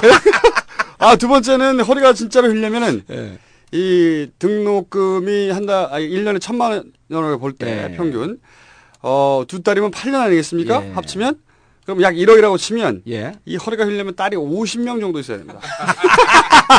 그건 위험한 얘기니까 여기까지. 그러면 어쨌든 지금 등록금 문제는 등록금 때문에 부모들의 허리가 휜다라고 하는 것은 정말 약한 발언이고 등록금 문제 때문에 허리가 절단납니다. 그 정도 수준이에요. 그리고 등록금 문제 때문에 가정이 분화되고 가정이 폐가망신합니다. 그러면은 다음 주에는 우리가 다 하는 얘기 그런 거 말고 왜 이 등록금이 떨어질 수 없는가? 현재. 그건 제가 전공이죠. 국회의원도 그렇죠. 계속 물어봐요. 왜 사학재단 혹은 정치권에서 이 돈을 이거는 떨어뜨릴 수 있는데 안 하는 거거든요. 그렇죠. 못하는 게 아니라. 사학에 가장 강력한 비호 세력이 있잖아요. 있습니다. 교육가부입니다. 그러니까 교육가부 국장들이 은퇴하고 대학으로 다 갑니다. 그러니까 이 언론에서 나오는 흔한 빠진 등록금 그런 얘기 말고 그런 얘기 뭐 하려고 해요. 이 돈 얘기 도대체 얘기. 돈과 이권이 어떻게 연루가 되어 있기 때문에 등록금이 안 떨어지느냐. 적립금이 얼마며 그리고 적립한 돈이 학생들에게 쓰여지는지 안 쓰여지는지 제가 현미경 보듯이 다 들여다보고 있습니다. 자, 요 시간을 저희가 다음 주 목요일 혹은 수요일 모르겠어요. 그때 봐가지고 낱낱이 등록금 문제에 대한 진짜 진실. 그러면 그거를 저희가 알아도 얘기를 못하고 알 수도 없을 뿐만 아니라 그래서 이제 이런 것은 대인으로서의 풍모를 갖춘 장차 대권 주자가 될 이게 천기두서를 막혀버리는데 제가 해야 되는 주제죠. 정봉준 전 의원이 교육위에 있었고 그래서 그거 사실 잘 알고 본인이 사실은 사설 학원을 운영했기 때문에 또 업계 얘기를 또 잘 알고 폭삭망했어요. 부채 때문에 지금 허리가 휩니다. 그렇기 때문에 그 판을 굉장히 정확하게 알고 있습니다.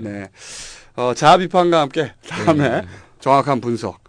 물론 뭐 북한이 녹취를 까면 특집으로 그걸 가는 거죠. 그러면 그거 가는 거죠. 아니 17대 국회의원 돼서 교육이 들어가겠다 그러니까 이게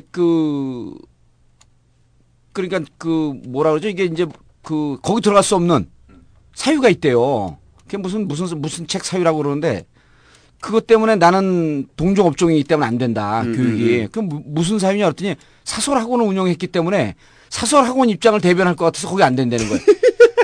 이 양반들이 내 살아온 이 역사적이고 정의로운 삶을 그렇게 폄하할 수 있어요? 네? 그래서 결국 환노로 갔어요. 환노로 갖고 제가 대표한테 선언했죠. 탈당 1호 민주노동당으로 당을 옮길 수 있는 1호 의원을 만들려면 나를 계속 환노에 둬라. 환노라는 건 환경노동. 나는 교육을 하기 위해서 국회의원 된 사람이다. 그랬더니 한 달 만에 다시 교육으로 보내주면서 당시 이종걸 수석부대표가 고맙다고 교육에 이런 열정이 있는지 몰랐다고. 그러더니 뭐 민주당에서 최고의 의원이 된 거 아닙니까? 더 이상 듣기 싫고요. 오늘은 여기까지 끊겠습니다. 민주당 소속 17대 국회의원 노원갑 공릉동 월계동을 지역구로 두고 있는 정봉주였습니다. 19대 어렵고요. 저희가 맞겠고요. 저희가 더 하고 싶은데 스튜디오를 더 이상 빌릴 수가 없습니다. 나가야 돼요. 지금 나가야 돼. 지금 오버됐다고 밖에서 막 쌓인 광고 주세요. 광고 제발. 광고 주시면 저희가 스튜디오를 좀 비싼 데 가가지고 어떻게 시간을 더 늘려 잡든가 해야지 이거. 다음 주에는 옹기종기 모였는지 사진도 좀 내야죠. 알겠습니다. 네, 지금까지 딴지 총수 그리고 17대 전 의원입니다. 정봉주 전 의원 그리고 기술의 김용민. 기왕이면 저 제작이라고 해주세요. 제작. 기술 제작. 그다음에 꼽사리. 기술 제작 및 꼽사리. 모든 거 다 합니다. 그 외. 김용민 교수였습니다. 저희는 다음 주 언젠가에 언제가 될지 잘 모르겠고 언젠가쯤에 돌아오겠습니다. 다음 주 목요일날 올리는 걸 정리하죠 이제. 예, 알겠습니다. 가능합니다. 네. 안녕. 바이. 끝. 전화 왔네. 네, 광고 듣고 저희가 광고 다 가짜예요. 시작하겠습니다. 네, 저희가 1등을 먹었습니다. 또 다시 팟캐스트. 컬투를 이겼습니다. 손석희 이긴 것도 감격스러운데 컬투를 이겼어요. 이런 전례가 없습니다. 컬투가 정치 분야인가요? 아닙니다. 통합 1위입니다. 통합 1위. 그러니까 우리나라에서 있는 그 모든 공중파와 그리고 인터넷 방송들 이 만든 콘텐츠 중에 단일 콘텐츠로 전체 1위다. 네, 이것은 다 카카덕이다. 감사합니다. 카카. 역시 카카에게 헌정했더니 카카가. 그런데 지난번 거 이제 제가 인터넷 아이튠스 다운 받아갖고 방송을 봤더니 어떤 사람이 글을 써놨어요. 김어준 총수하고 김용민 교수는 알겠는데 그 한 사람 누군지 모르겠는데 웃음소리 때문에 뭔 얘기인지 하나도 모르겠다. 그 사람 누구냐? 퇴출시켜라. 아저씨 제가 없으면 이 방송이 안 됩니다. 지금 말씀하신 분은 정봉주 전 의원입니다. 17대 국회의원이고 민주당 소속이고 지역구는 노원구 공릉동 월계동을 두고 있습니다. 중간중간에 그걸 밝혀줘야 돼요. 아니 근데 제가 다음 주에 CM을 하나 만들려고 그러는데 CM 내용은 정봉주 의원 홍보 CM입니다. 근데 그거 해도 돼요? 해도 돼요. 상관없습니다. 그러니까 정봉주 의원 다음에 출마할 거니까 찍어주십시오. 이런 얘기만 안 하면 돼요. 그렇습니까? 그건 사전선거운동이에요. 아니 근데 어떤 내용으로 하려냐면은 저 출마할지 안 할지 아무도 모르거든요. BBK 스나이퍼로서 BBK 청문회에 이 사람 없으면 안 된다. 이런 내용의 그 CM은 괜찮습니까? 저는 그런 건 괜찮고요. 이 사람이 대중을 상대로 다음 19대 때 총선에 출마할 예정이니 꼭 여러분들께서 찍어주시기 바랍니다. 라고 얘기하면 선거법 위반이. 그런 얘기하면 절대 안 돼요. 그런 얘기 해야 되겠네. 그러면. 그렇지. 아니, 좋았어. 우리 가자. 나는 못하고 우리 김총수하고 김용민 교수 하면 됩니다. 아니 우리 한 다음 멱소리를 변조해가지고 앞길을 존나게 막는 거야. 정계 복귀가 불가능하더라고요. 사장 시켜버리는 거죠? 사장. 그런 묘수가 있었군요. 그렇습니다. 근데 저희가 이 방송을 목요일 날 목요일 날 골방에 모여서 합니다. 예. 이 3명 이상 들어올 수 없는 골방에 모여서 하는데. 우리 집사람도 와갖고 장소가 비좁았고 못 들어왔어요. 언제 한번 저희가 골방 사진 찍어가지고 올릴 텐데. 네. 근데 이 골방에 들어온 직후 속보가 떴다. 네, 그렇습니다. 남북 간 비밀 접촉에 참여했던 북한 국방위원회 정책국 대표가 비밀 접촉에 관한 우리 정부의 해명, 그러니까 우리는 애걸복걸 안 했다. 하지 않았다. 진위가 잘못 전달됐다. 오해다. 정상회담 자체를 언급하지 않고 사과만 요구했다. 그리고 돈 같은 거 절대 안 줬다. 이렇게 해명했죠. 그렇죠. 근데 우리는 그럴 리가 없다. 네. 절대 그럴 리가 없다고 계속 주장했었죠. 우리 그렇습니다. 이명박 대통령 각하께서 감히 그런 일을 지시하거나 혹은 나중에 알았어도 경로하실 분 아닙니까? 네, 그렇죠. 자, 그런데 북측이 이런 남측의 해명을 반박하면서 접촉 당시에 녹음 기록을 공개할 수 우리가 지난주에 얘기했잖아. 우리가 얘기를 했던 거 아니에요. 이러다가 북한이 녹취 깐다 얘기했던 거 아니야. 그러니까 우리가 방송 나가고 그 다다음 날인가요? 민주당에서 우리 방송을 들었는지 통상적으로 비밀 접촉은 있지만 비밀 접촉이 있을 때 녹취록이 있다. 녹취를 한다.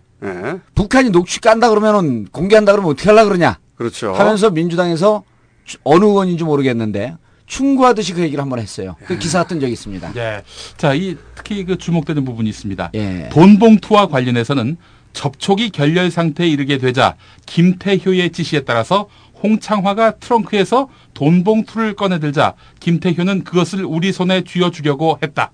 우리가 즉시 쳐던지자 황급히 돈 봉투를 걷어넣고 우리 대표들에게 작별 인사도 제대로 하지 못했다라고 주장했다. 북한이. 그렇다면 돈 봉투를 줬다고 하고 돈 봉투를 배달 사고가 났을 수 있는 배달 사고가 났을 수 있는 가능성도 없겠죠. 없겠죠. 네, 그렇죠. 없을 거라고 봅니다. 네. 그리고 그 새빨간 거짓말일 거라고 확신합니다만은 $10,000밖에 안 넣었다. 그 봉투에.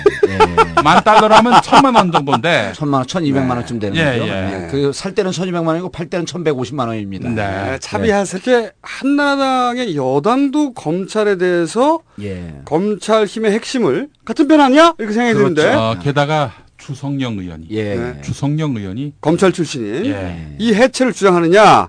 요거는 이제 정치인이 아닌 제가 보는 관점에서 말이죠. 제가 보는 관점에서 말이죠. 이 정치인이 유일하게 두려워하는 것이 검찰입니다. 검찰이 유일하게 두려워하는 것이 정치인이죠. 서로 앙숙이에요. 앙숙이죠. 앙숙이에요. 그런데 이제 지금 그 중에서 한 명 정도만 예외입니다. 저는 검찰을 존경합니다. 그 검찰을 두려워하고 존경하고 사랑하고. 근데 의원님은 그 BBK 관련한 수사를 어디 대검에서 받으셨습니까? 저는 특수수사부에서 받았겠죠? 중앙지검 특수부. 공안부에서 수사를 하다가 기소할 건이 안 되니까 특수부에서 가지고 갔어요. 공안 선거법은 공안부에서 하거든요. 공안부에서 하다가 어느 날 갑자기 특수부로 넘어갔어요. 나중에 들어보니까 뒷얘기가 공안부에서는 이것이 기소할 건이 안 된다.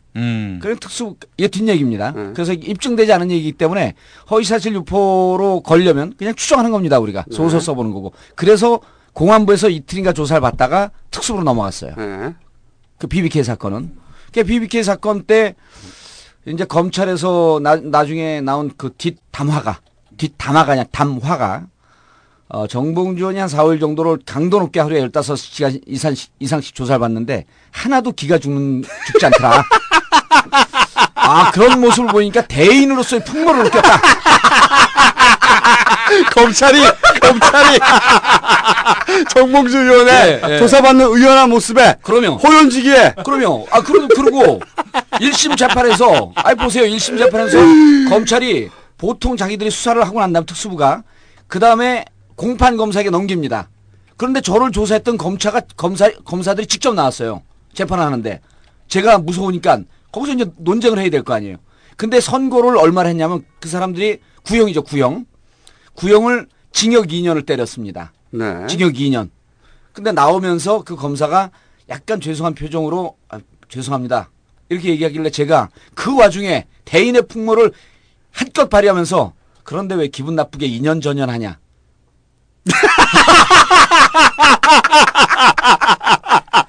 2년 줬다고. 예, 2년 구형을 했는데 그때 생각해낸 농담이 겨우 2년 전이 아니야. 예, 2년 전이야. 근데 그 검사분이 못 알아들어요. 근데 옆에 있던 기자들이 나중에 술집에서 다른 의원들에게 야, 정봉주 의원이 그 감옥을 갈 수도 있는 상황에서 농담을 하는 걸 보고 진정한 대권 주자로서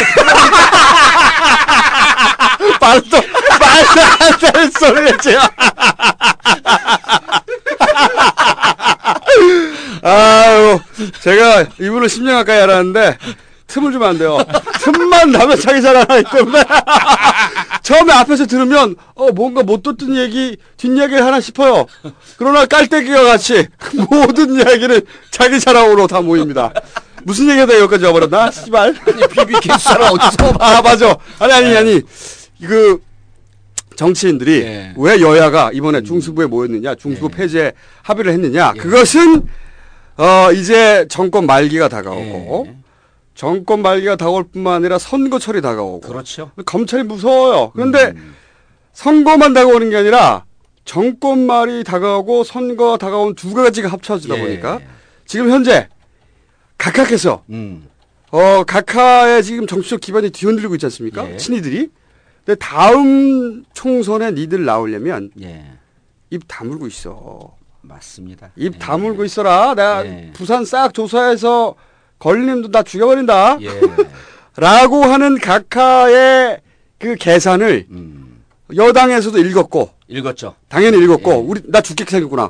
아니 각하야 이제 임기가 끝나는 거지만 이렇게 해가지고 내가 이번에 19대에 못 나가면 나만 줬다는 거 아니야. 그렇죠. 그러니까 빨리 중세법 없애버려야지. 이래서 여야가 합의가 됐고. 그렇죠. 그리고 각하와 검찰도 또 사실은 중수부는 중수부 나름대로 검찰은 언제나 검찰 편이잖아요. 검찰은 영원히 검찰 편입니다. 검찰을 권력의 수하라고 생각하시는 분들이 많은데 수하는 수하요. 필요할 때 수하라고 우리가 추정할 뿐이죠. 추정할 뿐. 죄송합니다. 감히 그런 추정을 해보는데 사람들은 그런 말들을 하죠. 그런데 사실은 검찰은 언제나 검찰의 편입니다. 그렇죠. 특히나 정권 말기가 되면 이제 권력의 비리를 잡아내서 이것으로 현 정권과 딜을 할 것인가 아니면 다음 정권에 이 정보를 넘겨줄 것인가 그런 정보를 쥐고 있어야 다음 정권과의 줄을 타고 승진도 하고 다른 좋은 자리도 가고 그런단 말이죠. 그러니까 이 부산 저축은행을 존나게 팔 필요가 있고 그리고 중수부가 권력과의 줄이고 그러죠. 그리고 청와대에서도 이제 중수부를 움직여서 데리고 지금 그 국회 소위 한나라당을 압박하고 야당을 싹 죽이고 할 필요가 있습니다. 그렇죠. 이해가 딱 맞아 떨어진 거죠 지금. 그래서 이제 그 대검 중수부 폐지 얘기가 집권 초중반쯤에 살짝 한번 나왔다가 최근에 가속을 붙이기 시작을 합니다. 최근에 가속을 붙이기 시작을 하는데 우리가 이제 이 정치적 사안과 사건을 해설을 해줘야지 우리 청취자들의 정치적 식견이 높아지는 거 아니에요? 그런데 이게 언제 가속을 받기 시작했냐면 사실 그 부산저축은행 은진수 부산저축은행에서 돈을 받았던 BBK 대책 반장 출신 은진수를 구속하면서부터 사실은 은진수 구속하고 그다음에 삼화저축은행으로부터 정진석 청와대 정무수석이 신삼길 회장과 친분이 있다라고 하는 얘기는 검찰에서 나온 얘기거든요. 그리고 삼화저축은행뿐만 아니라 부산저축은행 모든 저축은행에 대해서 저축은행 퇴출과 관련된 비리를 철저히 조사해라. 라고 하는 그 시점에 중수부 폐지에 대한 얘기가 가속이 붙기 시작을 했어요. 그렇죠. 겁난 거죠, 정치권에서. 정치권에서 어느 저축은행, 그리고 놀랍게도 한나라당 의원들, 민주당 의원들도 계속 실명으로 연루됐을 것이다라고 기사가 나오기 시작을 합니다. 이건 검찰이요. 우리가 기사를 완전히 흘렸다고 얘기하는 순간 우리는 또다시 이게 문제가 될 수 있기 때문에 기사를 흘렸을 것으로 추정되지만. 검찰이 스스로. 그런데 이 와중에서 어느 저축은행 하게 되면 의원들이 옛말 아주 훌륭한 말 있잖아요. 내 죄를 내가 알렸다. 자기만이 정확히 알고 있거든요. 그렇죠. 예, 그러니까 위험하다 이거. 요건이 나왔다라고 하는 것은 이 부분에 대해서 내가 얘기를 좀 닫아야 되겠다. 그리고 다른 의원들 전체 입장에서는 검찰이 중수부가 저축은행 건으로 정치권을 길들이게 하고 있다. 그렇죠. 라는 이런 입장이 반영됐을 거라고 저는 보는 겁니다. 그러니까 검찰과 존재 증명을 하고 그다음에 정보를 추적해 놔야 되는 검찰의 예. 필요와 그다음에 그 의원들을 조져야 할 예.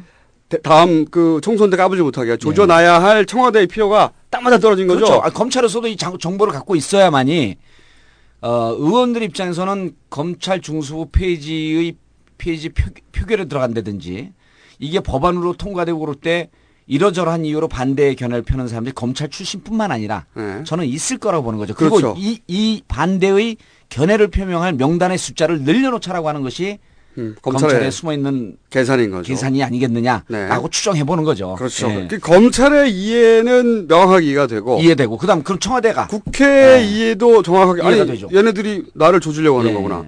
이해가 되고 근데 여기서 이제 청와대가 양날의 검을 뽑았다. 어쩔 수 없이 그렇죠. 이 부분이 이제 이 사건을 바라보는 묘미입니다. 왜냐면은 정권 말기에 이렇게 그 검찰을 부리게 되면 그 과정에서 추적되는 정보들이 고급 정보들이 있을 것이고 그것이 정권이 말이 되면 정권이 영하지 않단 말이죠. 그러면 자기한테 칼이 돼서 자기 득에 꽂힐 위험성이 있단 말이에요. 그럼에도 불구하고 이 중수부를 움직일 수밖에 없는 그런 딜레마에 빠져 있는 거죠 지금 청와대가. 청와대는 공식적으로 검찰 중수부 대검 중수부 페이지에 대해서 신중해야 한다라고 하면서 사실은 공식적 반대 입장을 표명을 했죠.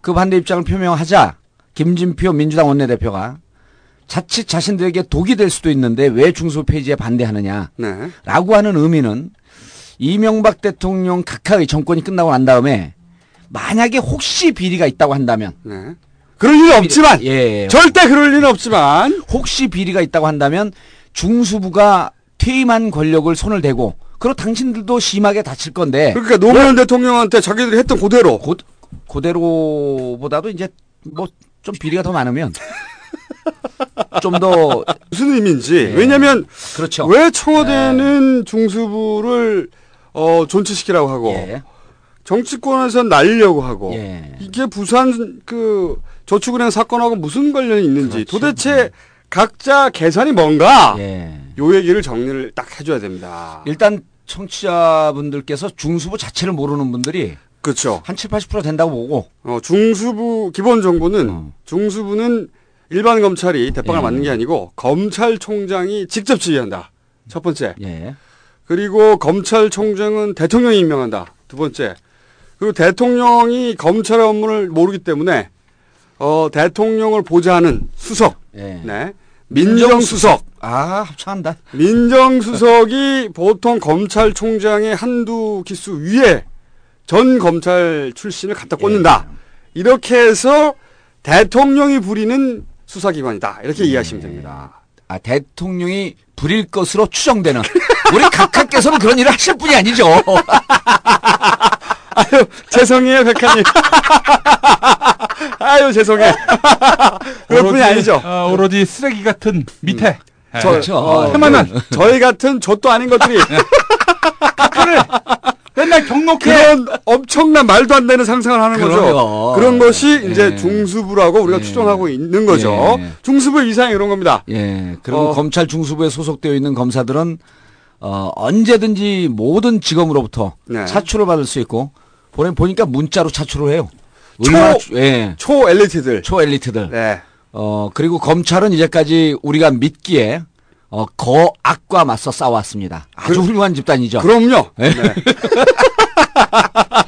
권력으로부터 독립을 해서 네. 중립적 위치에서 거악, 정치권, 재계, 거악과 맞서서 싸웠다는 것이 무슨 준규죠? 검찰총장? 김준규.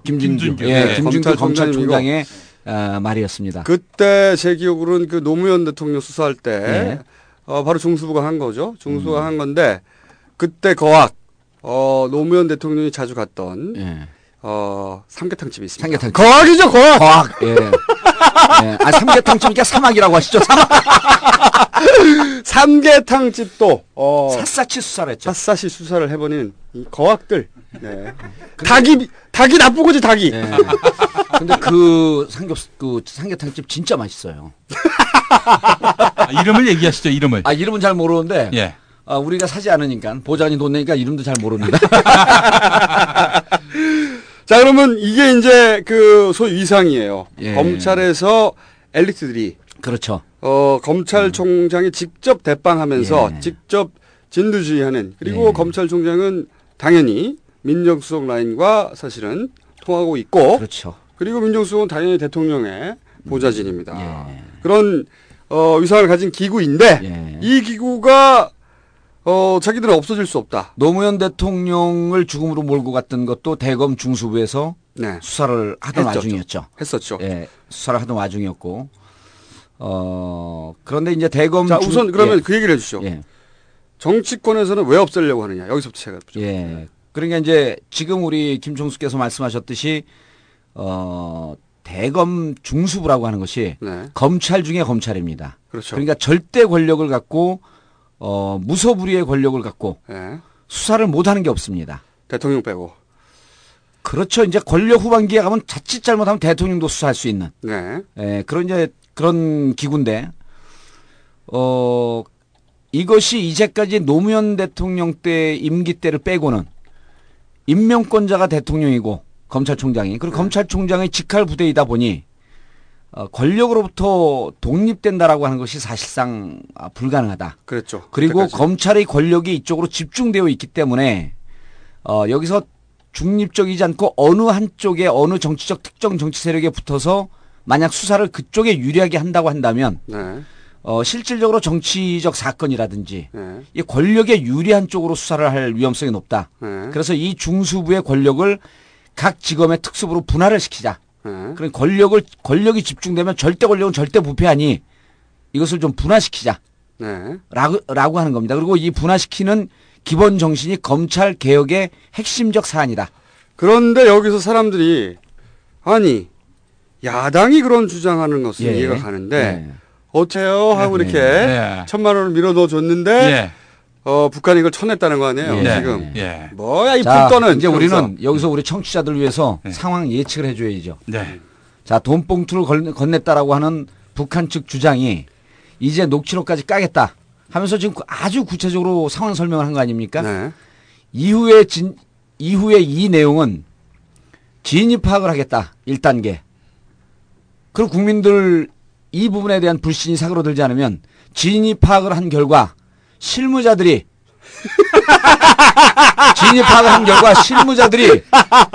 일을 성사시키려고 하는 충동심, 지나친 의혹에 실무자들이 실수했다 하면서 실무자들 꼬랑지 자르듯이 쳐내는 이런 과정이 이제 기다리고 있습니다. 그러면서 각하는 경로하시고 각하는 내려와서 청와대에서 내려와서 경로하셨다는 기사가 나왔죠. 그리고 이 실무자들을 자르면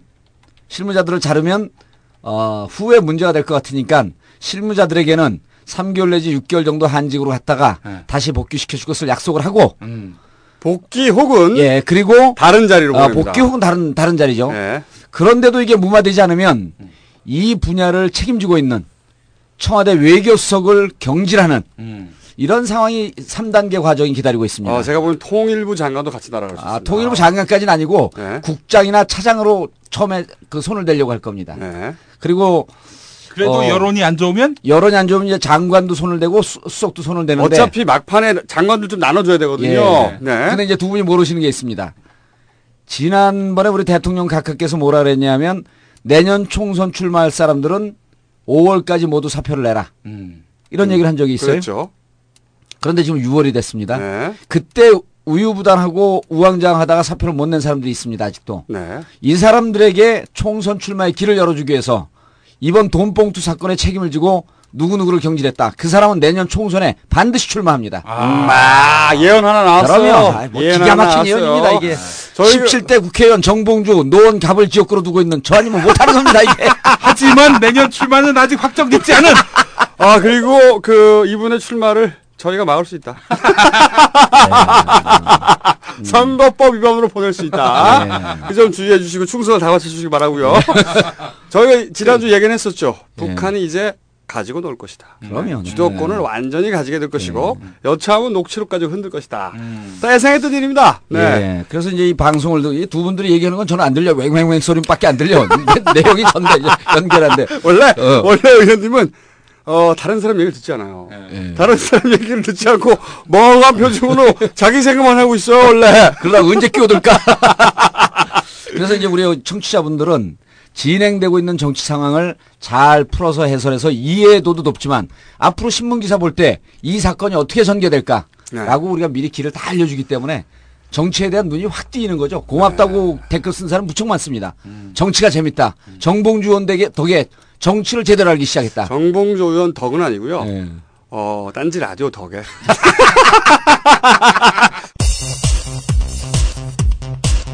국회 사법개혁특별위원회가 대검 중수부 폐지와 관련해서는 폐지하는 것에 합의하고 부산 저축은행 비리를 수사 중인 대검 중수부도 어젯밤 수사를 일시 중단하고 민주당은 만약 국방개혁안이 마음에 들지 않는다고 군인들이 총을 버리고 집에 가겠다고 하면 도대체 이 나라 어떻게 될까요? 김준규 검찰총장은 상륙작전을 시도하는데 갑자기 해병대 사령부를 해체하게 되면은 그 상륙 부대들이 어떻게 되겠습니까? 중수부는 우리 사회에 숨겨진 비리와 부패를 밝혀내고 일반인을 소환한 일도 없고 서민들을 조사한 일도 없습니다.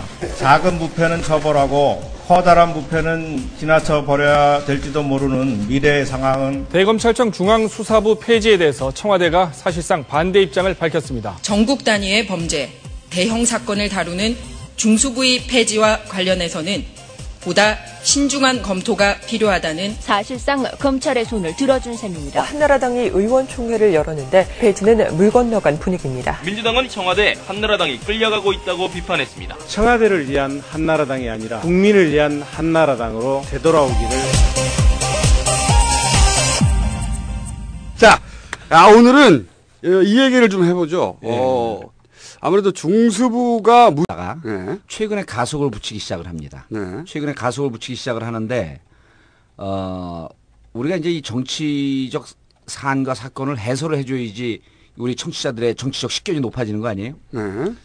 그런데 이게 언제 가속을 받기 시작했냐면 사실 그 부산저축은행 은진수 부산저축은행에서 돈을 받았던 BBK 대책 반장 출신 은진수를 구속하면서부터 사실은 은진수 구속하고 그다음에 삼화저축은행으로부터 정진석 청와대 정무수석이 신삼길 회장과 친분이 있다라고 하는 얘기는 검찰에서 나온 얘기거든요. 그리고 삼화저축은행뿐만 아니라 부산저축은행 모든 저축은행에 대해서 저축은행 퇴출과 관련된 비리를 철저히 조사해라. 라고 하는 그 시점에 중수부 폐지에 대한 얘기가 가속이 붙기 시작을 했어요. 그렇죠. 겁난 거죠, 정치권에서. 정치권에서 어느 저축은행 그리고 놀랍게도 한나라당 의원들 민주당 의원들도 계속 실명으로 연루됐을 것이다라고 기사가 나오기 시작을 합니다. 이건 검찰이요. 우리가 기사를 완전히 흘렸다고 얘기하는 순간 우리는 또다시 이게 문제가 될 수 있기 때문에 기사를 흘렸을 것으로 추정되지만 검찰이 스스로 그런데 이 와중에서 어느 저축은행 하게 되면 의원들이 옛말 아주 훌륭한 말 있잖아요. 내 죄를 내가 알렸다. 자기만이 정확히 알고 있거든요. 그렇죠. 예, 그러니까 위험하다 이거. 요건이 나왔다라고 하는 것은 이 부분에 대해서 내가 얘기를 좀 닫아야 되겠다. 그리고 다른 의원들 전체 입장에서는 검찰이 중수부가 저축은행 건으로 정치권을 길들이게 하고 있다. 그렇죠.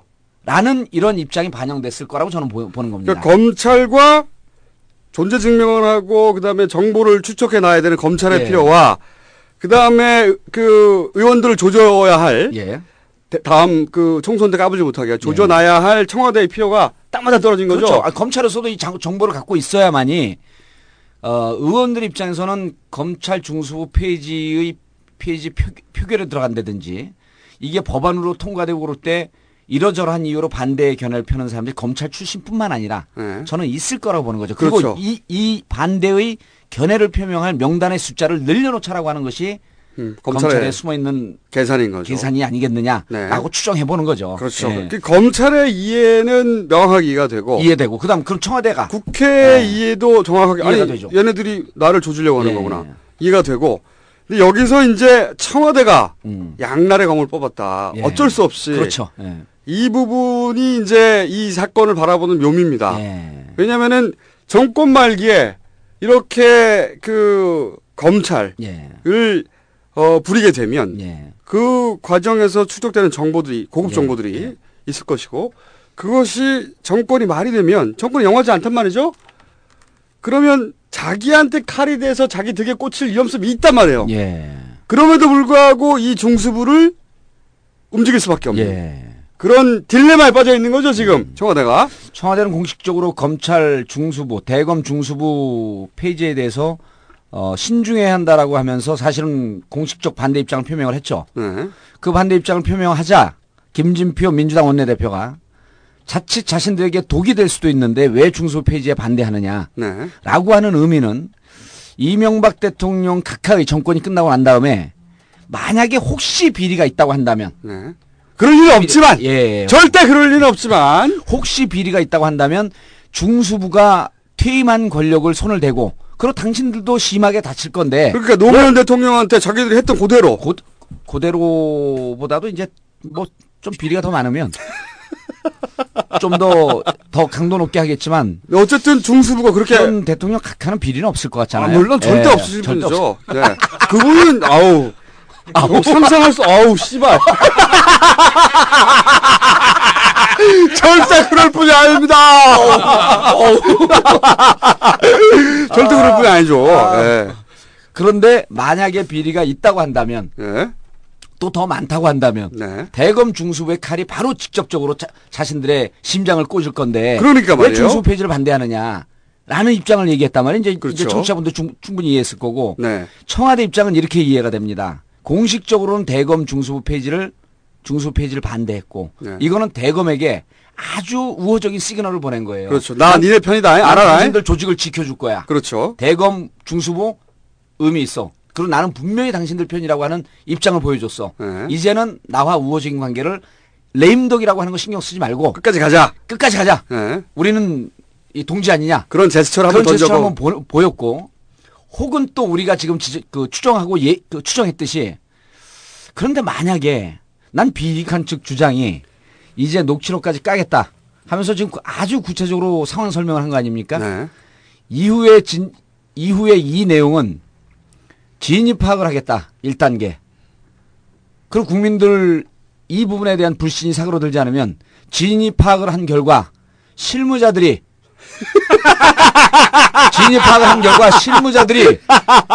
일을 성사시키려고 하는 충성심, 지나친 의혹에 실무자들이 실수했다 하면서 실무자들 꼬랑지 자르듯이 쳐내는 이런 과정이 이제 기다리고 있습니다. 그러면서 각하는 경로하시고 각하는 내려와서 청와대에서 내려와서 경로하셨다는 기사가 나왔죠. 그리고 이 실무자들을 자르면 후에 문제가 될 것 같으니까 실무자들에게는 3개월 내지 6개월 정도 한직으로 갔다가 다시 복귀시켜줄 것을 약속을 하고 복귀 혹은 그리고 다른 자리로 보냅니다. 복귀 혹은 다른 자리죠.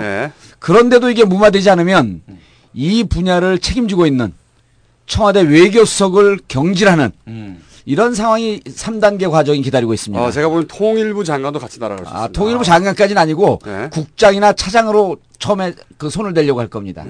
그리고 그래도 여론이 안 좋으면 이제 장관도 손을 대고 수석도 손을 대는데 어차피 막판에 장관들 좀 나눠줘야 되거든요. 근데 이제 두 분이 모르시는 게 있습니다. 지난번에 우리 대통령 각하께서 뭐라 그랬냐면 내년 총선 출마할 사람들은 5월까지 모두 사표를 내라. 이런 얘기를 한 적이 있어요. 그렇죠. 그런데 지금 6월이 됐습니다. 그때 우유부단하고 우왕좌왕하다가 사표를 못 낸 사람들이 있습니다. 아직도. 이 사람들에게 총선 출마의 길을 열어주기 위해서 이번 돈봉투 사건에 책임을 지고 누구누구를 경질했다. 그 사람은 내년 총선에 반드시 출마합니다. 예언 하나 나왔어요. 기가 막힌 예언입니다. 이게 17대 국회의원 정봉주 노원 갑을 지역구로 두고 있는 저 아니면 못하는 겁니다. 이게. 하지만 내년 출마는 아직 확정됐지 않은. 그리고 이분의 출마를 저희가 막을 수 있다. 선거법 위반으로 보낼 수 있다. 그 점 주의해 주시고 충성을 다바쳐 주시기 바라고요. 저희가 지난주 얘기는 했었죠. 북한이 이제 가지고 놀 것이다. 그러면 주도권을 완전히 가지게 될 것이고 여차하면 녹취록까지 흔들 것이다. 예상했던 일입니다. 네. 예. 그래서 이제 이 방송을 두 분들이 얘기하는 건 저는 안 들려. 웽웽웽 소리밖에 안 들려. 내용이 연결한데. 원래 의원님은 다른 사람 얘기를 듣지 않아요. 다른 사람 얘기를 듣지 않고 멍한 표정으로 자기 생각만 하고 있어요, 원래. 그러다 언제 끼어들까? 그래서 이제 우리 청취자분들은 진행되고 있는 정치 상황을 잘 풀어서 해설해서 이해도도 높지만 앞으로 신문기사 볼 때 이 사건이 어떻게 전개될까라고 우리가 미리 길을 다 알려주기 때문에 정치에 대한 눈이 확 띄는 거죠. 고맙다고 댓글 쓴 사람 무척 많습니다. 정치가 재밌다. 정봉주 의원 덕에 정치를 제대로 알기 시작했다. 정봉주 의원 덕은 아니고요. 딴지 라디오 덕에.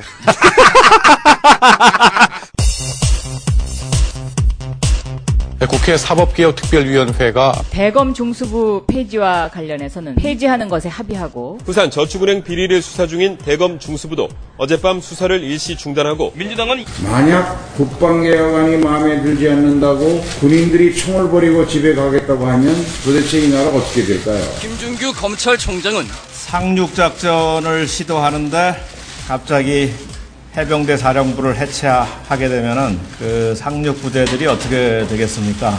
중수부는 우리 사회에 숨겨진 비리와 부패를 밝혀내고 일반인을 소환한 일도 없고 서민들을 조사한 일도 없습니다. 작은 부패는 처벌하고 커다란 부패는 지나쳐 버려야 될지도 모르는 미래의 상황은 대검찰청 중앙수사부 폐지에 대해서 청와대가 사실상 반대 입장을 밝혔습니다. 전국 단위의 범죄, 대형 사건을 다루는 중수부의 폐지와 관련해서는 보다 신중한 검토가 필요하다는 사실상 검찰의 손을 들어준 셈입니다. 한나라당이 의원총회를 열었는데 폐지는 물 건너간 분위기입니다. 민주당은 청와대 한나라당이 끌려가고 있다고 비판했습니다. 청와대를 위한 한나라당이 아니라 국민을 위한 한나라당으로 되돌아오기를. 자, 오늘은 이 얘기를 좀 해보죠. 아무래도 중수부가 무슨 의미인지. 왜냐하면 그렇죠. 왜 청와대는 중수부를 존치시키라고 하고 정치권에선 날리려고 하고 이게 부산 그 저축은행 사건하고 무슨 관련이 있는지 도대체 각자 계산이 뭔가 요 얘기를 정리를 딱 해줘야 됩니다. 일단 청취자분들께서 중수부 자체를 모르는 분들이 그렇죠. 한 7, 80% 된다고 보고 중수부 기본 정보는 중수부는 일반. 근데 의원님은 그 BBK 관련한 수사를 어디 대검에서 받으셨습니까? 저는 특수수사부에서 받았겠죠? 중앙지검 특수부. 공안부에서 수사를 하다가 기소할 건이 안 되니까 특수부에서 가져갔어요. 공안이 선거법은 공안부에서 하거든요. 공안부에서 하다가 어느 날 갑자기 특수부로 넘어갔어요. 나중에 들어보니까 뒷얘기가 공안부에서는 이것이 기소할 건이 안 된다. 그럼 특수, 이게 뒷얘기입니다. 그래서 입증되지 않은 얘기이기 때문에 허위사실 유포로 걸려면 그냥 추정하는 겁니다, 우리가. 소설 써보는 거고. 그래서 공안부에서 이틀인가 조사를 받다가 특수부로 넘어갔어요. 그 BBK 사건은. 그 BBK 사건 때 이제 검찰에서 나중에 나온 그 뒷담화가 정봉주 의원이 한 4일 정도로 강도 높게 하루에 15시간 이상씩 조사를 받는데 하나도 기가 죽지 않더라. 그런 모습을 보니까 대인으로서의 풍모를 느꼈다. 검찰이 정봉주 의원의 조사받는 의연한 모습에 그러면 호연지기에 그러면 그리고 1심 재판에서 보세요. 1심 재판에서 검찰이 보통 자기들이 수사를 하고 난 다음 특수부가 그 다음에 공판 검사에게 넘깁니다. 그런데 저를 조사했던 검사들이 직접 나왔어요. 재판하는데 제가 무서우니까 거기서 이제 논쟁을 해야 될 거 아니에요. 근데 선고를 얼마나 했냐면 그 사람들이 구형이죠. 구형을 징역 2년을 때렸습니다. 징역 2년. 근데 나오면서 그 검사가 약간 죄송한 표정으로 죄송합니다. 이렇게 얘기하길래 제가 그 와중에 대인의 풍모를 한껏 발휘하면서 그런데 왜 기분 나쁘게 2년 전연하냐.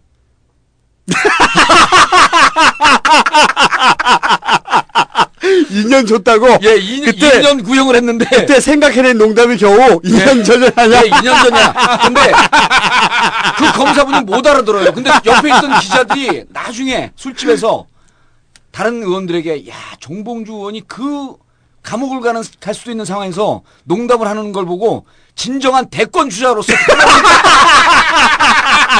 말도 안 되는 소리지.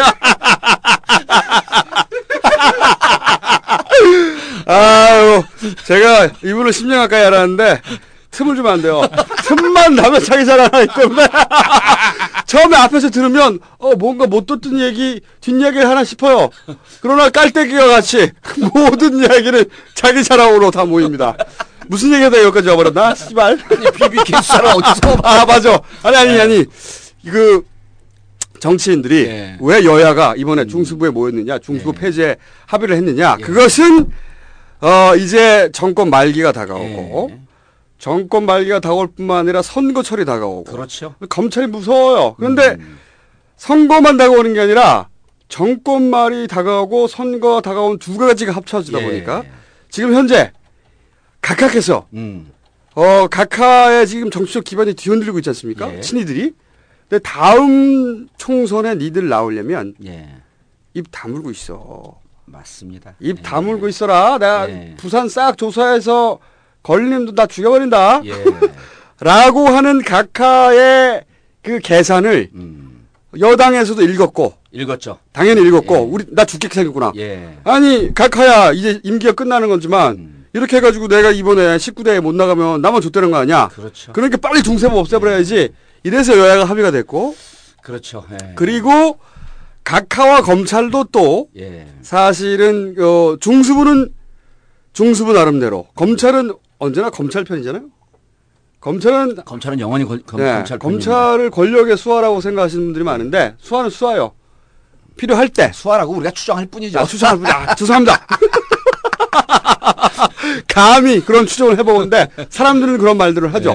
그런데 사실은 검찰은 언제나 검찰의 편입니다. 그렇죠. 특히나 정권 말기가 되면 이제 권력의 비리를 잡아내서 이것으로 현 정권과 딜을 할 것인가 아니면 다음 정권에 이 정보를 넘겨줄 것인가 그런 정보를 쥐고 있어야 다음 정권과의 줄을 타고 승진도 하고 다른 좋은 자리도 가고 그런단 말이죠. 그러니까 이 부산 저축은행을 촌나게 팔 필요가 있고 그리고 중수부가 권력과의 줄이고 그러죠.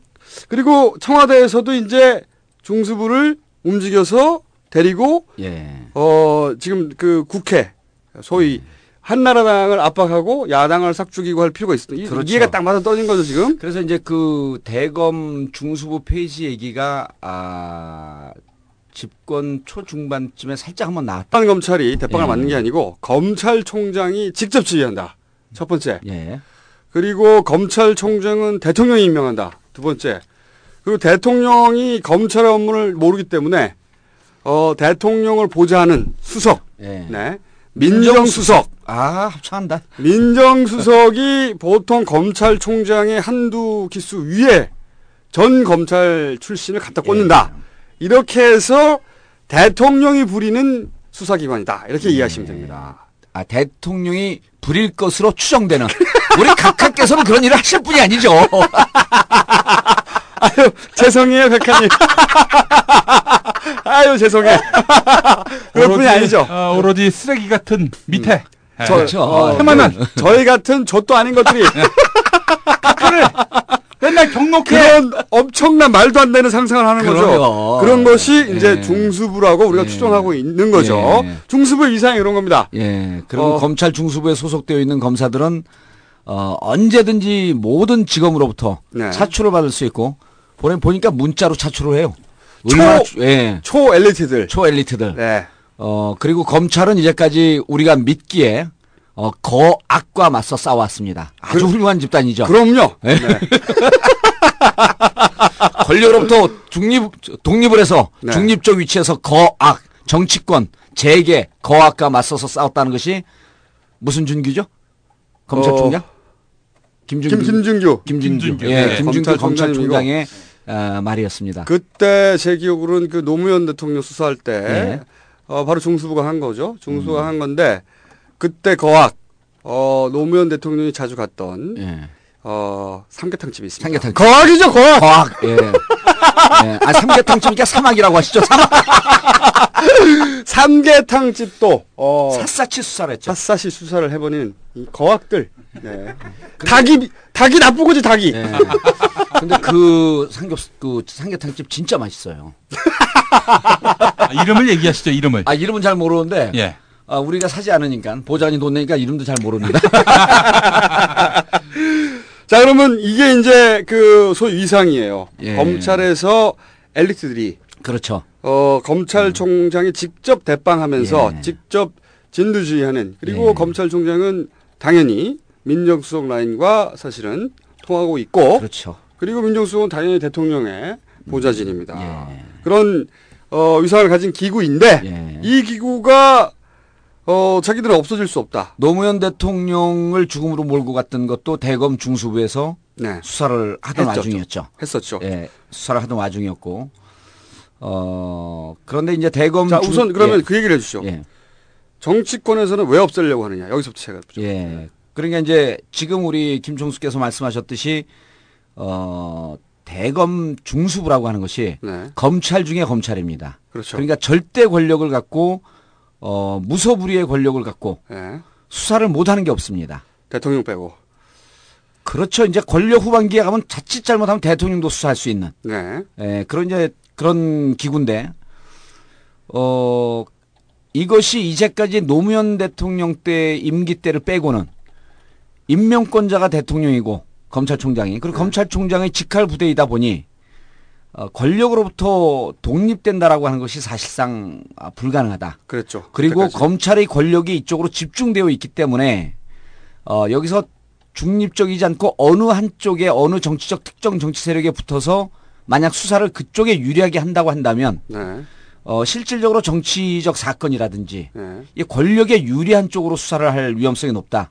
그래서 이 중수부의 권력을 각 지검의 특수부로 분할을 시키자. 그런 권력이 집중되면 절대 권력은 절대 부패하니 이것을 좀 분화시키자. 라고 하는 겁니다. 그리고 이 분화시키는 기본 정신이 검찰 개혁의 핵심적 사안이다. 그런데 여기서 사람들이 아니 야당이 그런 주장하는 것은 이해가 가는데 어떻게 한나라당의 여당도 검찰에 대해서 검찰 힘의 핵심을 같은 편 아니야? 이렇게 생각이 드는데 게다가 주성영 의원이 주성영 의원이 검찰 출신이 이 해체를 주장하느냐? 요거는 이제 정치인이 아닌 제가 보는 관점에서 말이죠. 제가 보는 관점에서 말이죠. 이 정치인이 유일하게 두려워하는 것이 검찰입니다. 검찰이 유일하게 두려워하는 것이 정치인이죠. 서로 앙숙이에요. 앙숙이에요. 그런데 이제 지금 그 중에서 한 명 정도만 예외입니다. 저는 검찰을 존경합니다. 그 검찰을 두려워하고 존경하고 사랑하고. 전화 왔네. 네, 광고 듣고 저희가 광고 다 가짜예요. 시작하겠습니다. 네, 저희가 1등을 먹었습니다. 또 다시 팟캐스트. 컬투를 이겼습니다. 손석희 이긴 것도 감격스러운데 컬투를 이겼어요. 이런 전례가 없습니다. 컬투가 정치 분야인가요? 아닙니다. 통합 1위입니다. 통합 1위. 그러니까 우리나라에서 있는 그 모든 공중파와 그리고 인터넷 방송들 이 만든 컨텐츠 중에 단일 컨텐츠로 전체 1위다. 네, 이것은 다 카카덕이다. 감사합니다. 카카. 역시 카카에게 헌정했더니 카카가. 그런데 지난번 거 이제 제가 인터넷 아이튠스 다운 받아갖고 방송을 봤더니 어떤 사람이 글을 써놨어요. 김어준 총수하고 김용민 교수는 알겠는데 그 한 사람 누군지 모르겠는데 웃음소리 때문에 뭔 얘기인지 하나도 모르겠다. 그 사람 누구냐? 퇴출시켜라. 아저씨 제가 없으면 이 방송이 안 됩니다. 지금 말씀하신 분은 정봉주 전 의원입니다. 17대 국회의원이고 민주당 소속이고 지역구는 노원구 공릉동 월계동을 두고 있습니다. 중간중간에 그걸 밝혀줘야 돼요. 아니 근데 제가 다음 주에 CM을 하나 만들려고 그러는데 CM 내용은 정봉주 의원 홍보 CM입니다. 근데 그 해도 돼요? 해도 돼요. 상관없습니까? 아니, 그러니까 정봉주 의원 다음에 출마할 거니까 찍어주십시오. 이런 얘기만 안 하면 돼요. 아, 그렇습니까? 그건 사전선거운동이에요. 아. 예. 아니, 근데 어떤 내용으로 하려냐면은. 저 출마할지 안 할지 아무도 모르거든요. 예, 예. BBK 스나이퍼로서 예. BBK 청문회에 이 사람 없으면 안 된다. 예. 이런 내용의 그 CM은 괜찮습니까? 예. 저는 그런 건 괜찮고요. 네.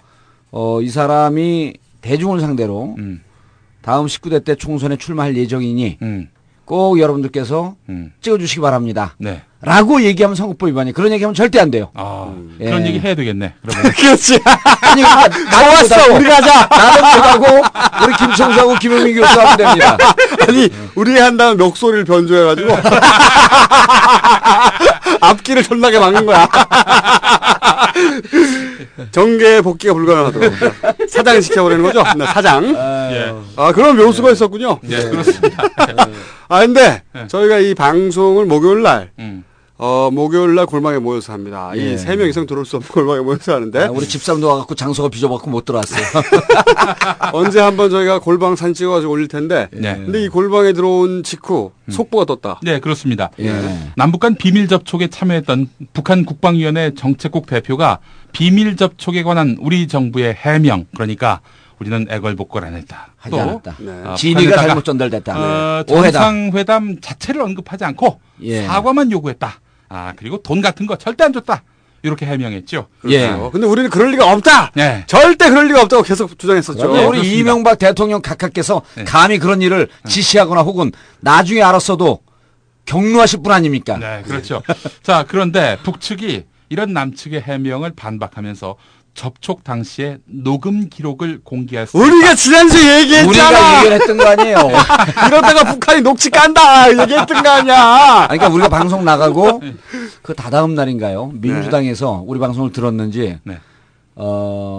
통상적으로 비밀 접촉은 있지만 비밀 접촉이 있을 때 녹취록이 있다. 녹취를 한다. 북한이 녹취 깐다 그러면은 공개한다 그러면 어떻게 하려고 그러냐. 그렇죠. 하면서 민주당에서 어느 의원인지 모르겠는데 충고하듯이 그 얘기를 한번 했어요. 그 기사 뜬 적이 있습니다. 네. 자, 특히 그 주목되는 부분이 있습니다. 예. 돈 봉투와 관련해서는 접촉이 결렬 상태에 이르게 되자 김태효의 지시에 따라서 홍창화가 트렁크에서 돈 봉투를 꺼내들자 김태효는 그것을 우리 손에 쥐어주려고 했다. 우리가 즉시 쳐 던지자 황급히 돈 봉투를 걷어넣고 우리 대표들에게 작별 인사도 제대로 하지 못했다라고 주장했다. 예. 북한이. 그렇다면 돈 봉투를 줬다고 하고 돈 봉투를 배달 사고가 났을 수 있는 배달 사고가 났을 수 있는 가능성도 없겠죠. 없겠죠. 네, 그렇죠. 없을 거라고 봅니다. 네. 그리고 그 새빨간 거짓말일 거라고 확신합니다만은 $10,000밖에 안 넣었다. 그 봉투에.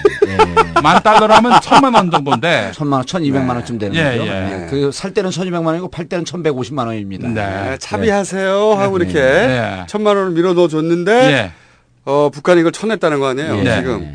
뭐야 이 불떠는. 이제 우리는 여기서 우리 청취자들 위해서 상황 예측을 해줘야죠. 네.